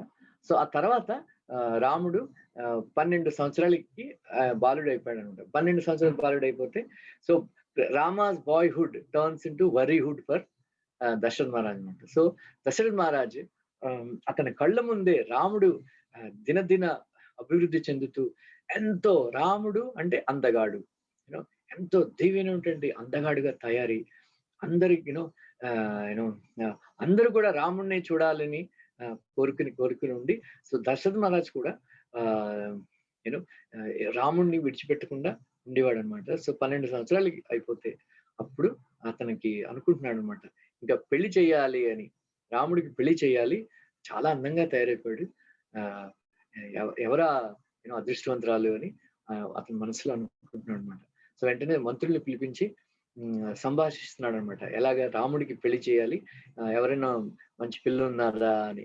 అంటే అప్పుడు ఒక సైనికుడు వస్తాడు, మహారాజ్ నన్ను రక్షించండి, ఒక పెద్ద ఋషి ప్యాలెస్ లో ఎంట్రీ అవుతుంటే నేను ఆపాను, వెంటనే నన్ను కాల్చి బూడిద చేయాలని కోపంగా చూస్తున్నాడు, నన్ను రక్షించండి అని వెంటనే పరిగెత్తుకు వచ్చాడు అనమాట. పరిగెత్తు వస్తే దశరథ్ మహారాజు ఎవరు వచ్చాడు అంటే గాదిసుత అంటే వెంటనే అతను చాలా ఆనందంతో ఉప్పొంగిపోయాడు అనమాట. ఓ విశ్వామిత్రముని వచ్చాడా అతను వెంటనే పరిగెత్తుకెళ్ళి ద్వారం దగ్గరికి వెళ్ళి అతను ఆహ్వానించి అతను కాళ్ళ మీద పడి క్షమాపణ వేడుకుని వెంటనే అతను తీసుకెళ్లి అతని సింహాసనం మీద కూర్చోబెట్టి వెంటనే ప్రణామం అది చేసి అతని పాదాల్ని అభిషేకం చేసి నెత్తి మీద నీళ్లు చల్లుకుని ఇవన్నీ కూడా చాలా ఆనందం పొందాడు అనమాట. సో ఋషులు విశ్వామిత్ర ముని అంటే విశ్వామిత్ర అంటే విశ్వానికి మిత్రుడు అని. సో అతను సిద్ధాశ్రమంలో విశ్వశాంతి యజ్ఞం చేస్తూ ఎంతో ప్రతిజ్ఞ పెట్టాడు అనమాట. నేను విశ్వశాంతి యజ్ఞం చేస్తూ, సో ఆ యజ్ఞం చేస్తే మాత్రం ఎందుకంటే ప్రజలందరూ కూడా ఈ రావణాసురుడి వల్ల చాలా దుఃఖం పొందుతున్నారు కాబట్టి అతన్ని చంపడానికి విశ్వంలో శాంతి రప్పించడానికి అతను ఈ పెద్ద యజ్ఞం చేశాడు అనమాట. సో ఈ పెద్ద యజ్ఞం చేస్తూ కొంత ఇబ్బంది కలిగితే సో అతనికి అక్కడికి వచ్చాడు అనమాట. సో దశరథ్ మహారాజ్కి ఈ దురలవాటు ఉంది కదా, ఏంటంటే ఎవరు వచ్చినా సరే ఏం కావాలి కోరుకో నేను ఇస్తానని. సో వెంటనే అతను అనుకున్నాడు అనమాట, విశ్వామిత్రముని ఆశ్రమాన్ని విడిచిపెట్టి అయోధ్యలోకి వచ్చి నా ప్యాలెస్ కి వచ్చాడు అంటే ఏదో పెద్ద కారణమే ఉన్నది, ఏదో కావాలి. అటువంటి ముని వచ్చి సో అతను అనుకున్నాడు, అడగకుండానే నేను ఇస్తాను, ఏం కావాలన్నా సరే నేను ఇస్తాను అని ప్రతిజ్ఞ పొంది వెంటనే అతను చెప్పాడు అనమాట. విశ్వామిత్రముని, మీరు మా ఇంటికి వచ్చి ఎంతో నేను నా కులాన్ని, నా ఇంటిని, నా సంతానాన్ని అన్నిటినీ కూడా ధన్యం చేశారు. నేను ఎంతో మీలాంటి ఋషులు మునులు సాధారణంగా మాలాంటి ఇళ్లలోకి రారు. అందువల్ల మీరు మా ఇంటికి వచ్చారు అంటే ఏదో పెద్ద కారణమే ఉన్నది, మీకు ఏం కావాలి అడగండి నేను ఇస్తాను అన్నాడు. ఆల్రెడీ ఒక వరం ఇచ్చాడు ఒక అతనికి, మాట ఇచ్చాడు. కానీ అప్పటి వరకు ఆ మాట పూర్తి చేసుకోలేదు. ఏమిటది?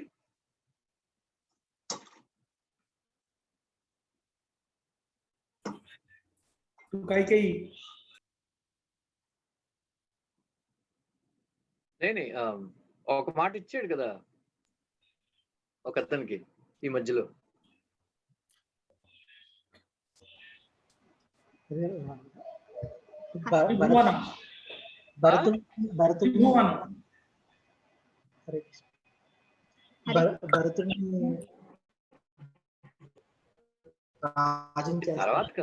జటాయుకి కొడుకుగా చేస్తాను, నా పుత్రుణ్ణి నీ కొడుకుగా.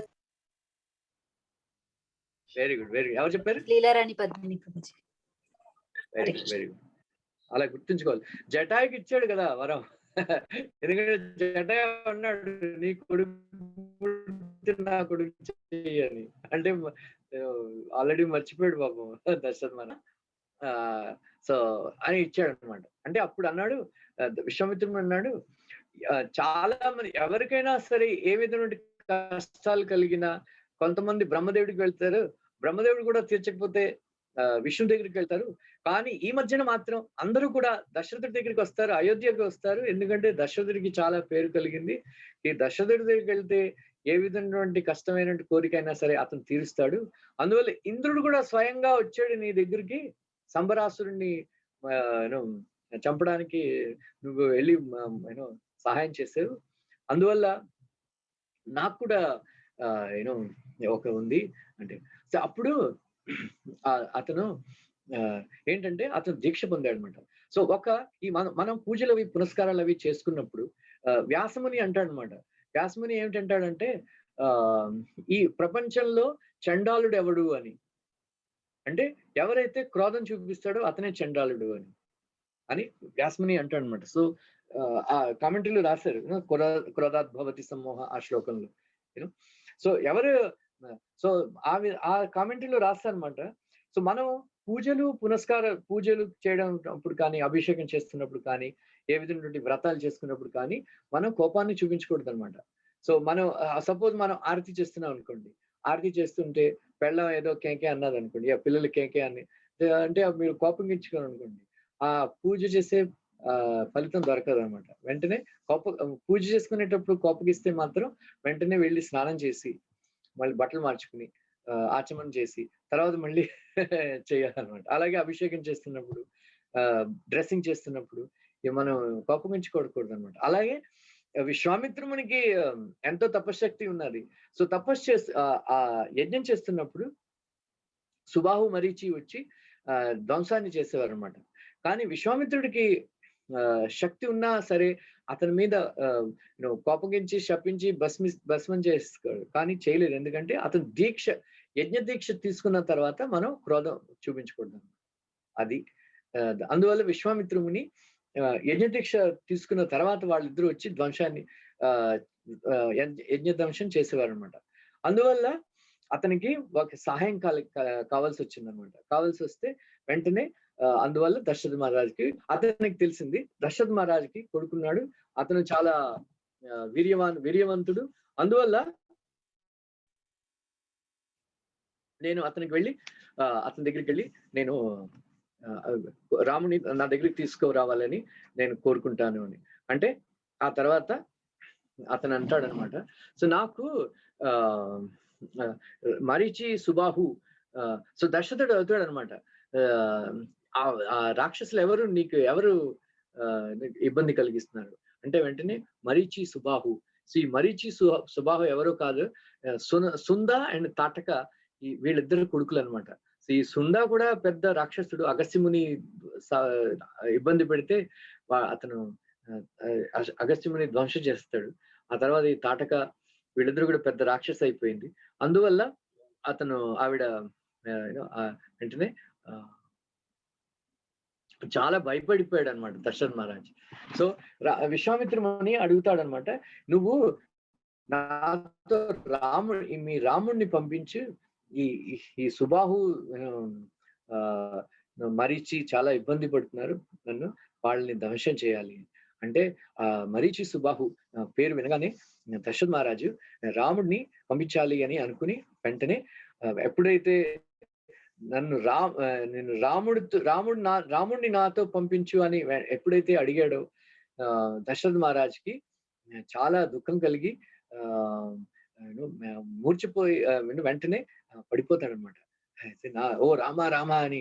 అంటే ఒకరికి అతనికి ఎలా అనిపించిందంటే యమధర్మరాజు ప్రాణాలు తీసిస్తున్నాడా అని, అలాగా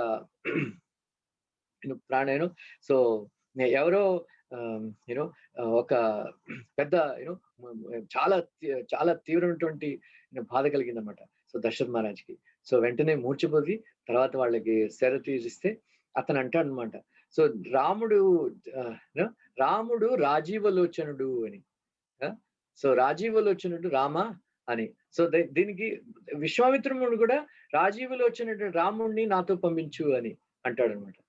సో దశరథ మహారాజ్ అంటాడు రాముడు రాజీవలోచనుడు, అతను ఎలా పంపిస్తాను అని. సో ఇద్దరి అర్థం ఏమిటంటే రాజీవలోచన అంటే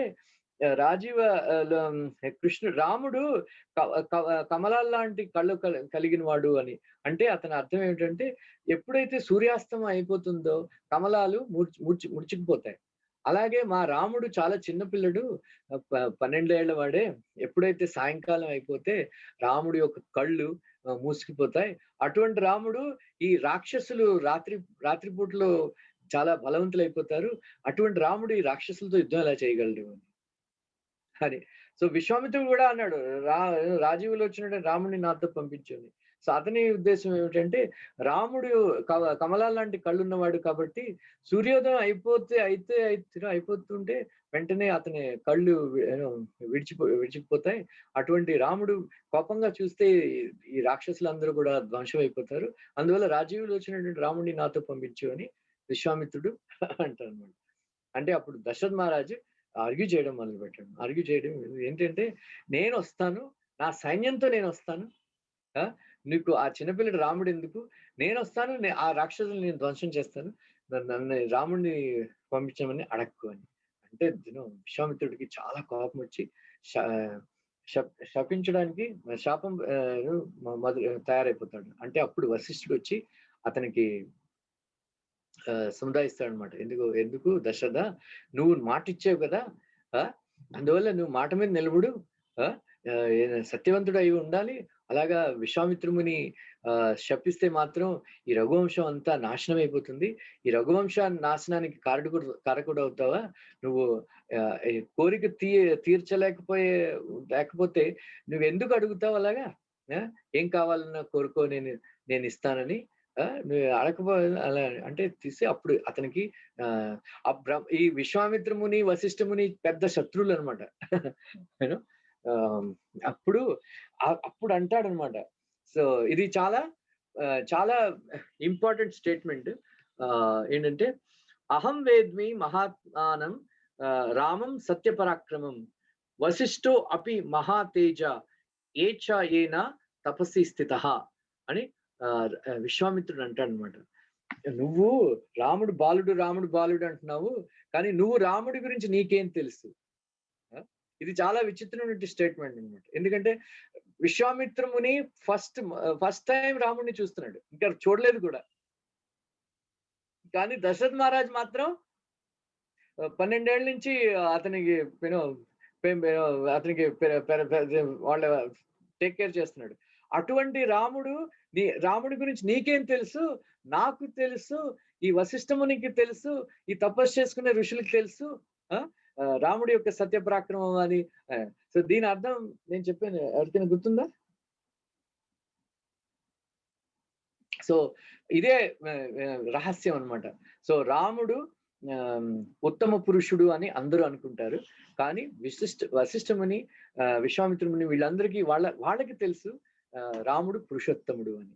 అందువల్ల రామాయణం 2 ఆస్పెక్ట్స్ రాముడి గురించి చెప్తారనమాట. ఫస్ట్ ఏంటంటే సాధారణ మనుషులు అందరూ అనుకుంటారు ఉత్తమ పురుషుడు, కానీ విశ్వామిత్రముని ఈ ఋషులందరూ కూడా మంత్రదర్శులు కాబట్టి వాళ్ళకి తెలుసు రాముడు పురుషోత్తముడు అని. సో తర్వాత బల అతి బల చాలా మంది చాలా కొన్ని విచిత్రమైన దివ్యమైనటువంటి అస్త్రాలు అవన్నీ కూడా విశ్వామిత్రుని దగ్గర ఉన్నాయి. అందువల్ల అతను రాముడికి మంచి శిక్షణ ఇస్తాడు. చాలా రాముడికి చాలా ఉపయోగపడతాయి అవన్నీ కూడా. అందువల్ల వశిష్ఠముని చెప్పడం వల్ల దశరథ మహారాజు వెంటనే వెళ్ళి కౌశల్యని అడుగుతాడు అనమాట. సో కౌశల్య వెంటనే విశ్వామిత్రుని అడిగాడంటే వెంటనే పంపించు అని ఆవిడ చెప్తుంది అనమాట. సో ఈ విషయం మీరు గుర్తుంచుకోండి, తర్వాత కొంచెం మళ్ళీ వస్తుంది, దాన్ని అర్థం చేసుకోవడం. అందువల్ల వెంటనే if you purchase one you get one, ఏక్ పే ఏక్ ఆఫర్. సో రాముడు విశ్వామిత్రుని మాత్రం రాముడిని అడిగాడు, కానీ లక్ష్మణుడు ఫ్రీగా వచ్చాడు. లక్ష్మణుడు నేను వస్తాను, రాముడు ఎక్కడ ఉంటాడంటే నేను ఒకలే. అది అందరికీ తెలుసు కాబట్టి ఎవరు అడ్డుకోలేదన్నమాట.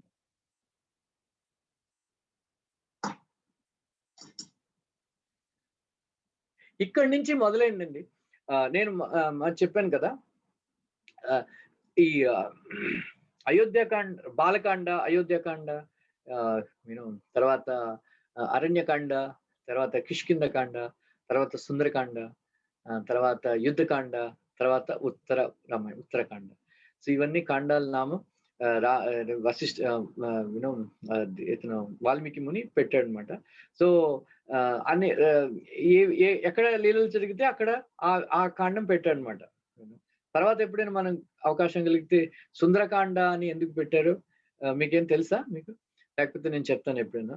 సో సుందరకాండ అంటే ఏమిటి, సుందరకాండ ఎందుకు నామం వచ్చింది మనం చెప్తాను. కానీ బాలకాండ పేరు ఎందుకు వచ్చింది? ఎందుకంటే రాముడి యొక్క బాల్యలీలతో లేవు, అవునా? నేను చెప్పినట్టు 10 శ్లోకాలే ఉన్నాయి బాల్యలీలలు. కృష్ణుడి యొక్క బాల్యలీలలు almost 40-50 chapters. Out of 90 chapters 40 chapters బాల్యలీలలే. సో కృష్ణుడి యొక్క బాల్యలీలలే. కానీ రాముడి యొక్క 10 శ్లోకాల కన్నా లేవు. కానీ ఈ కాండని బాలకాండ అని ఎందుకు పెట్టారు? సో ఇది ఒక పెద్ద రహస్యం. ఇది ఏంటంటే ఈ బాలకాండ ఎందుకు పెట్టారు అంటే విశ్వామిత్రముని ఇక్కడ బాలుడయ్యి ఒక పిల్లడు, చంటి పిల్లడు తల్లిదండ్రుల శరణలో ఎలా ఉండి ఎంతో సుఖంగా ఉండి, తల్లిదండ్రుల మీద తల్లి నన్ను రక్షిస్తుంది, తండ్రి నన్ను రక్షిస్తాడని ఎంతో విశ్వాసంతో ఉండి నిశ్చింతగా ఎలా బాలుళ్ళు తల్లిదండ్రుల మీద ఆధారపడి నిశ్చింతగా నిర్భయంగా ఉంటారు వాళ్ళు. ఎందుకంటే నా దగ్గర నా తల్లి ఉన్నది, నా తండ్రి ఉన్నాడు అని. సో అలాగా విశ్వామిత్రుని బ్రహ్మర్షి అయ్యి ఎన్నో వేల సంవత్సరాలు, 60,000 సంవత్సరాలు తపస్సు చేసి ఒక బాలుడిలా అయిపోయి రాముడి యొక్క శరణం ఎలా పొందుతాడో ఈ బాలకాండలో చెప్పబడింది. కాబట్టి అందువల్ల విశ్వామిత్రుడు ఎలాగా బాలుడు అయ్యాడో అందువల్ల దీన్ని బాలకాండ అని అంటారని ఒక ఆచార్యుడు కామెంట్ చేస్తాడు. సో ఇది అందువల్ల బాలకాండ. సో ఈ రామాయణం ఏంటంటే శరణగతి గద్యం అని రామానుజాచార్య అంటారన్నమాట. శరణగతి గద్యం అంటే ప్రతి ఒక్క కాండలో ఒక్కొక్క భక్తులు, కొంతమంది భక్తులు రాముడి యొక్క శరణాన్ని పొందారనమాట. అయోధ్య కాండలో ఇలా ఇవన్నీ కూడా. ఆ తర్వాత ఈ బాలకాండలో మాత్రం మనకి విశ్వామిత్రుడు రాముడి యొక్క శరణను పొంది ఎలాగ మహాభక్తుడైపోయాడు. అందువల్ల బాలకాండ విశ్వామిత్రుని బాలుడిలా ఎలా బాలుడైపోయాడు, అందువల్ల ఇది దాన్ని వర్తిస్తుందని. సో ఇప్పటి నుంచి విశ్వామిత్రుని ఎలా బాలుడు అవుతున్నాడో మనం విందాం. సో ఏంటంటే రాముడు, లక్ష్మణుడు విశ్వామిత్రుని మొదట నడుస్తున్నాడు, తర్వాత కొంచెం వెనకాల రాముడు నడుస్తున్నాడు, తర్వాత అతని వెనకాల లక్ష్మణుడు నడుస్తున్నాడు. సో చాలా దివ్యమైనటువంటి దృశ్యం అనమాట ఇది. సో విశ్వామిత్రుని, రామ, లక్ష్మణ, సో అందరూ కూడా చాలా మంది ప్రజలు అతనికి వీడ్కోలు ఇవ్వడానికి అతను వెంటనే వెళ్ళి కొంత దూరం వరకు తర్వాత మళ్ళీ వచ్చేస్తాడు అనమాట. అప్పుడు విశ్వామిత్రుని సరయూ నది తీరానికి దగ్గరికి నడుస్తున్నాడు అనమాట. నడుస్తుంటే అప్పుడు చూశాడు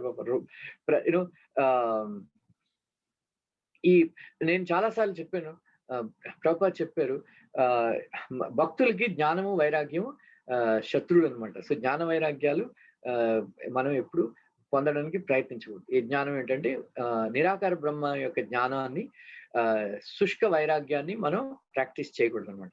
సో ఈ తపస్సులు, ఈ నిరాహార దీక్షలు ఇవన్నీ కూడా, ఉపవాసాలు అవి కూడా భక్తులు ఎక్కువగా చేయకూడదు.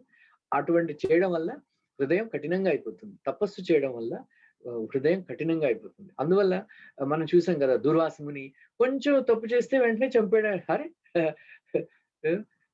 చంపేయడానికి రాక్షసులు చంపాడు, అరే ఇంత పాపమా? సో ఎందుకంటే హృదయం కఠినం అయిపోయింది. అందువల్ల ప్రభుపాద చెప్తారు, భక్తులు తపస్సు చేయకూడదని. సో విశ్వామిత్ర ముని ఎన్నో వేల సంవత్సరాలు తపస్సు చేయడం వల్ల అతని హృదయం చాలా పత్తర్లా అయిపోయింది అనమాట, రాయిలా అయిపోయింది. అందువల్ల ఏ ఇమోషన్స్ అవి ఉండేవి కాదనమాట అతను. అటువంటి విశ్వామిత్ర ముని రాముడిని చూస్తే అతనికి హృదయం కరగడం మొదలైంది అనమాట.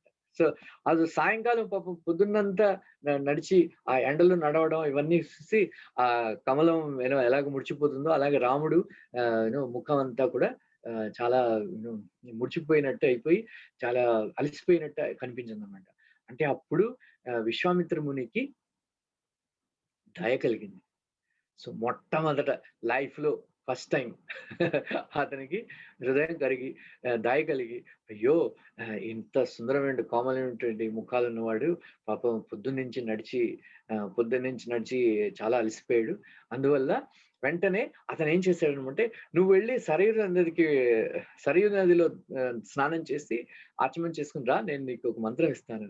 అప్పుడు బల అతి బల అని 2 మంత్రాలు, శస్త్రాలు అనమాట, అస్త్రశస్త్రాలు అతనికి మంత్రం ద్వారా దీక్ష ఇస్తాడనమాట.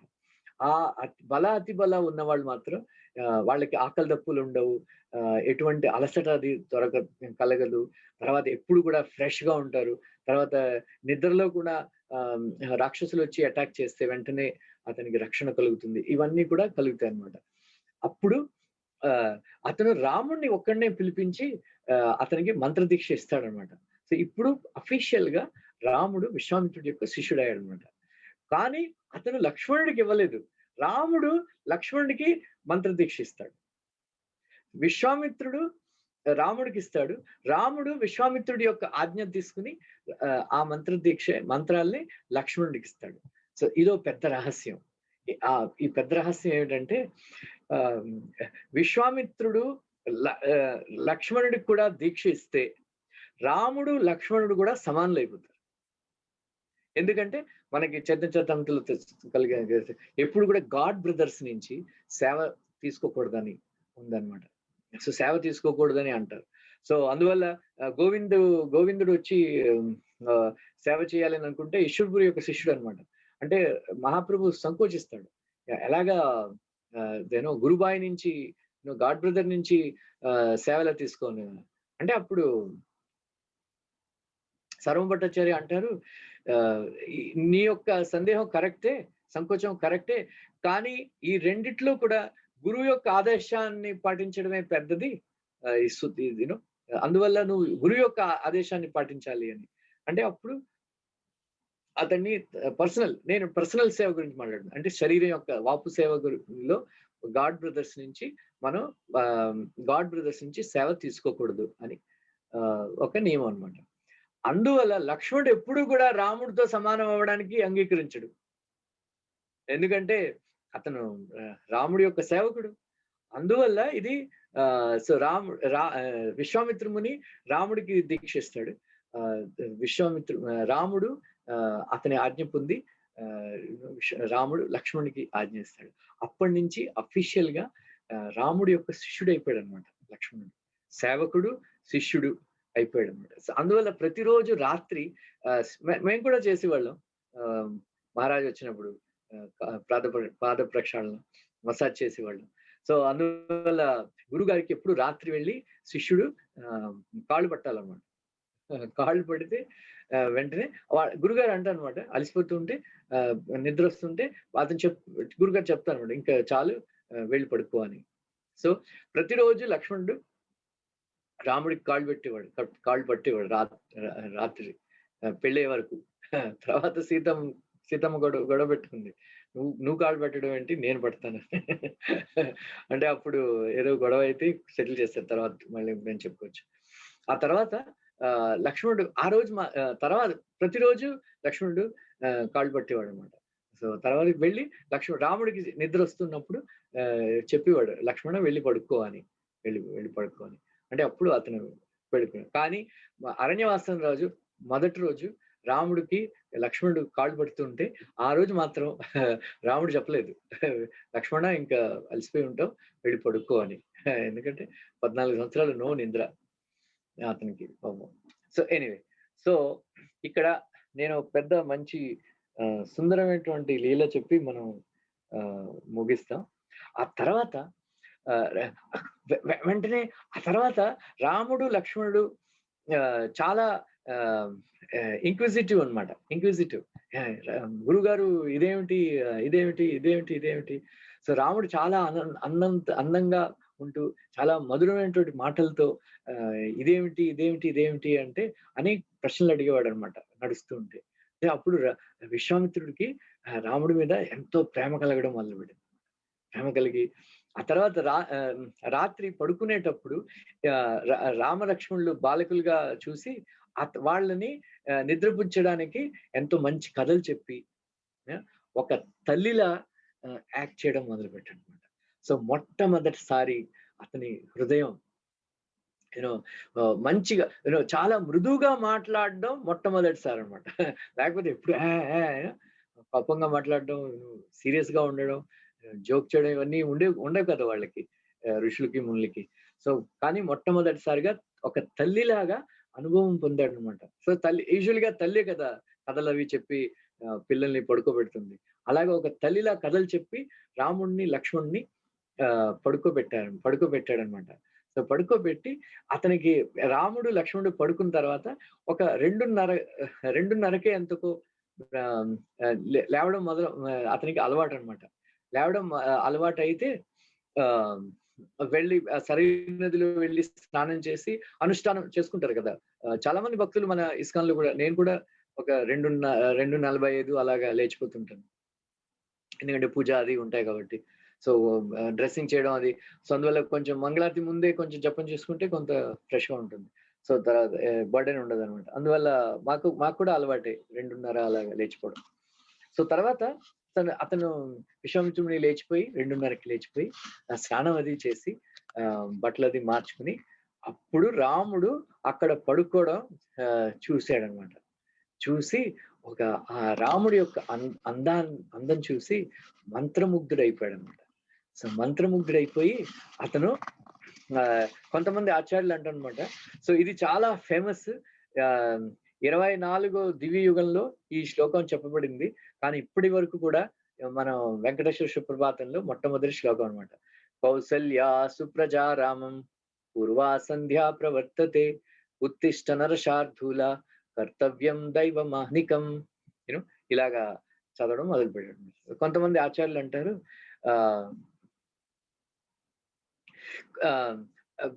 ఆ రాముడిని యొక్క సుందరమైన ముఖాన్ని చూసి ఎంతో ఆనందం కలిగి పొంది అతని హృదయంలో ప్రేమ ఉప్పొంగిపోయి ఈ శ్లోకం బయటకు వచ్చిందనమాట.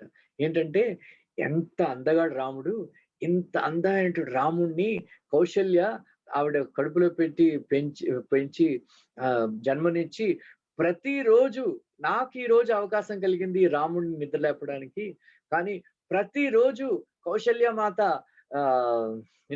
నిద్ర లేపే అదృష్టం భాగ్యం కలిగింది. ఆహా, అందువల్ల Kaushalya Suprajarama.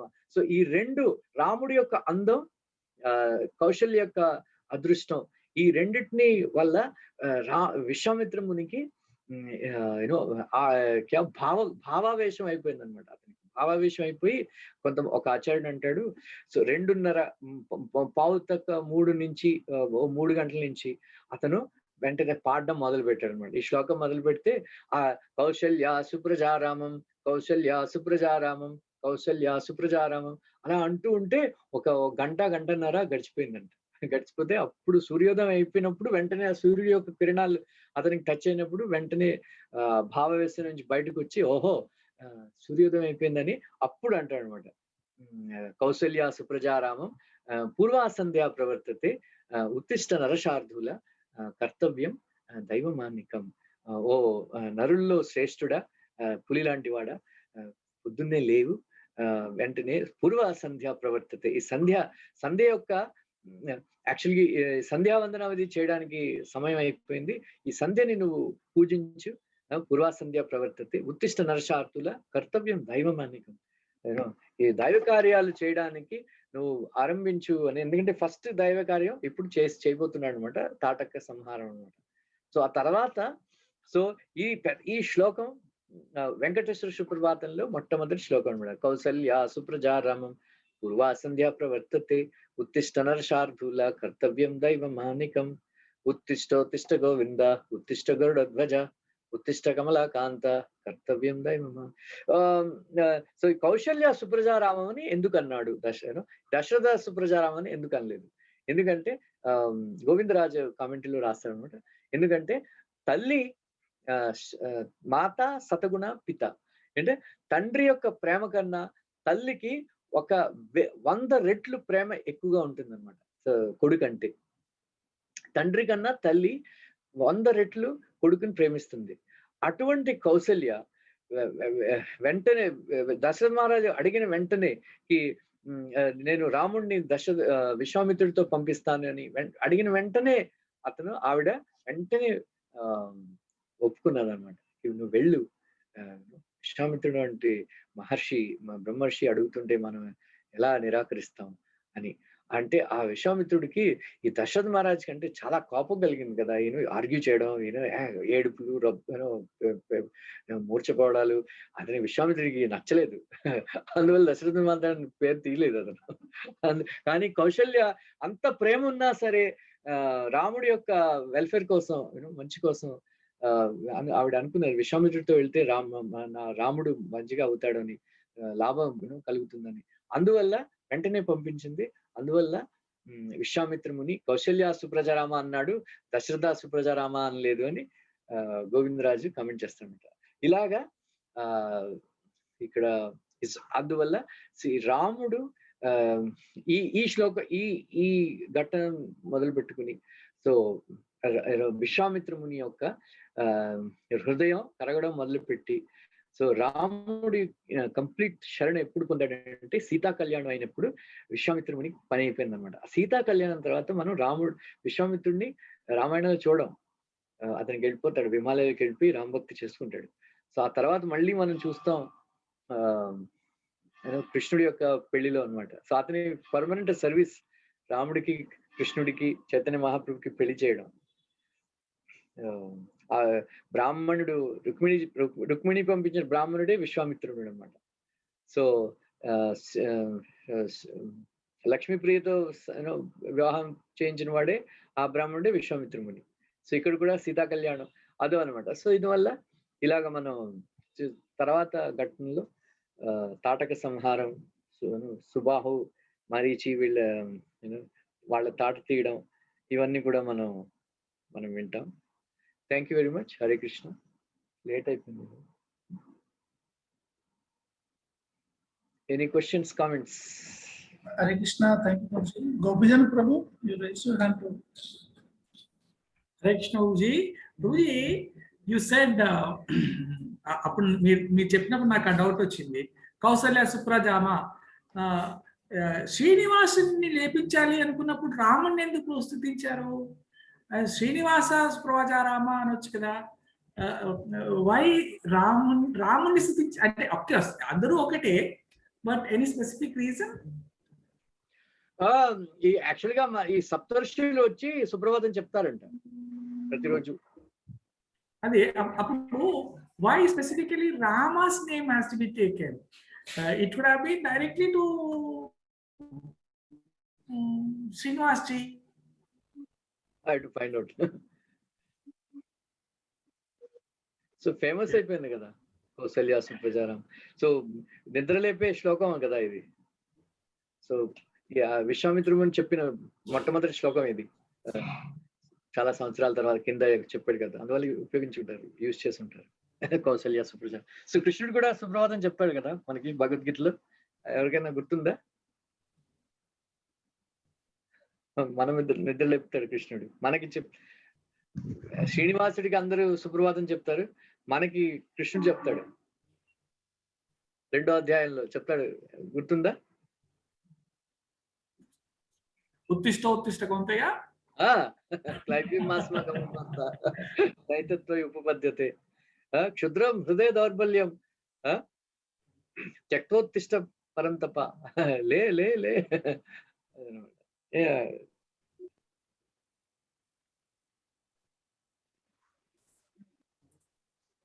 Any other questions? Hare Krishna Prabhuji. Hare Krishna. Prabhuji questions ఏం లేవు, కానీ రామాయణంలో మీరు చెప్తా ఉంటే అసలు ఎంత దివ్యంగా ఉందంటే ప్రతిదీ చాలా కొత్త విషయాలు వింటున్నాం ప్రభుజీ. నిజంగానే అంటే చదివి ఉండొచ్చు కానీ మాకేవి ఈ విషయాలు ఏవి తెలియదు ప్రభుజీ. మళ్ళీ విశ్వామిత్రుడు ఇట్లా కన్న తల్లిలాగా వాళ్ళని చూడడం చేయటం ఇలాంటి కొత్త విషయాలు చాలా తెలుసుకున్నాం. చాలా థ్యాంక్స్ ప్రభుజీ. హరే కృష్ణ. హరే కృష్ణ. హరే కృష్ణ ప్రభుజీ. రామ్ కథ చాలా మధురంగా ఉంటుందండి. అవును ప్రభుజీ. హరే కృష్ణ ప్రభుజీ. ప్రభుజీ ఒక సందేహము, అదే ఇందాక మీరు అదే రాముడు విశ్వామిత్రుని దగ్గర మంత్రం తీసుకున్నాక లక్ష్మణుడు రాముని దగ్గర తీసుకున్నాడు, ఎందుకంటే గాడ్ బ్రదర్స్ వపు సేవ అది చెయ్యొద్దు అన్నట్టు అన్నారు కదా. సో అంటే ఒక్కోసారి ఇప్పుడు భార్యాభర్తలు ఇద్దరు ఒక గురువు దగ్గరే తీసుకుంటారు కదా అది. సో అంటే మరి ఇప్పుడు అంటే అక్కడ కూడా వపు సేవ అంత ఫీజిబులా కాదా? ఎక్కడెక్కడ భార్యాభర్తలు ఒక గురువు దగ్గర దీక్ష తీసుకున్నాం. Good question. యాక్చువల్ గా భార్యకి మొట్టమొదటి గురువు భర్తే అండి. సో ఇస్కాన్ లో ఎందుకంటే కొంతమంది భర్తలు భక్తులు కాబట్టి కారు కాబట్టి ప్రభుపాద ఓకే లేడీస్ కూడా దీక్ష ఇవ్వడం మొదలు పెట్టారు. కానీ మొట్టమొదటి కాలంలో లేడీస్ కి దీక్ష ఎవరు ఇచ్చేవారు కదా, ఎందుకంటే న్యాచురల్ గురువు భర్త అన్నమాట. సో ఎప్పుడు గురువే ఎస్పెషలీ భక్తుడైన వాడు భార్యకి గురువే. సో అందువల్ల మొట్టమొదటి స్టేజ్ గురువే కాబట్టి తర్వాత గాడ్ బ్రదర్ అవ్వచ్చు అదే, బట్ హస్బెండ్ ఈజ్ ఎ గురువు ఓన్లీ. లేడీస్ కోపం వస్తుంది.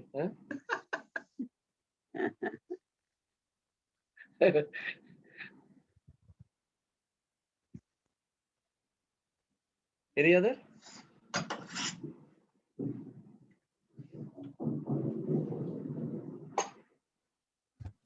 హరే కృష్ణ ప్రభుజీ. ఈ శత్రుఘ్ని యొక్క 2 శత్రువులు అని చెప్పారు కదండి, అదొకసారి ఎక్స్ప్లెయిన్ చేయరా ప్రభుజీ? రాముడి యొక్క అందం, రాముడి యొక్క సేవ, 2 పాయింట్స్ చెప్పారు. సో ఆవిడ తల్లి ఆవిడకి చెప్పింది కదా, నువ్వు భరతుడికి సేవ చెయ్యని. అవునండి. రాముడి యొక్క అందం వల్ల ఎప్పుడు రాముడి దగ్గర ఉండాలని అతని కోరిక ఉండేది అనమాట. రాముడు తర్వాత రాముడి యొక్క గొప్పతనం విని ఎప్పుడు రాముడి సేవ చేయాలి, డైరెక్ట్ రాముడికి సేవ చేయాలని అతని కోరిక ఉండేది అనమాట. ఆ 2 శత్రువులు లాంటివి కాబట్టి అతన్ని వాటి రెండింటిని జయించి ఎప్పుడు భరతుడి సేవలో ఉన్నాడు కాబట్టి అతన్ని శత్రుఘ్నుడే అంటారని ఆచార్యులు అంటారు.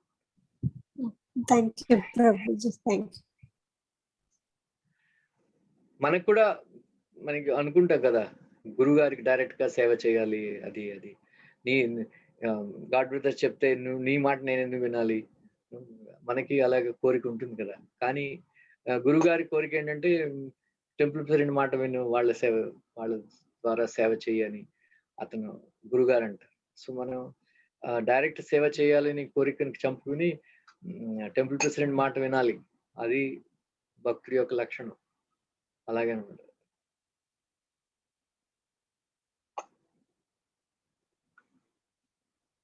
ఓకే,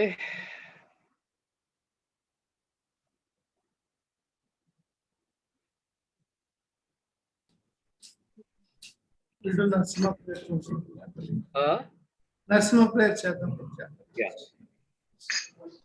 నమస్తే నరసింగాయ ప్రహ్లాదలాదదాయినే హిరణ్యాకాశి పూర్వక్షః Shilatankanakalaye Nrsinga Bharato Nrsinga Yato yato yami tato Nrsinga Pahi Nrsinga Hridaye Nrsinga Narasingamadin Sharanam Tapade Tava Kara Kamalavare Naka Adbhuta Shinga Dalita Hiranyakashipu Tanubringa Deshavadhuta Narahari Rupa Jai Jagadisha Hare Jai Jagadisha Hare Jai Jagadisha Hare Jaya Narsingadev Narsingadev Jaya Narsingadev Jaya Narsingadev Jaya Prahlad Mara Jaya Prahlad Mara Jaya Prahlad Mara Gaur Premanande Hari Hari Bol. Thank you very much. Hare Krishna. Thank you, Prabhuji. Hare Krishna.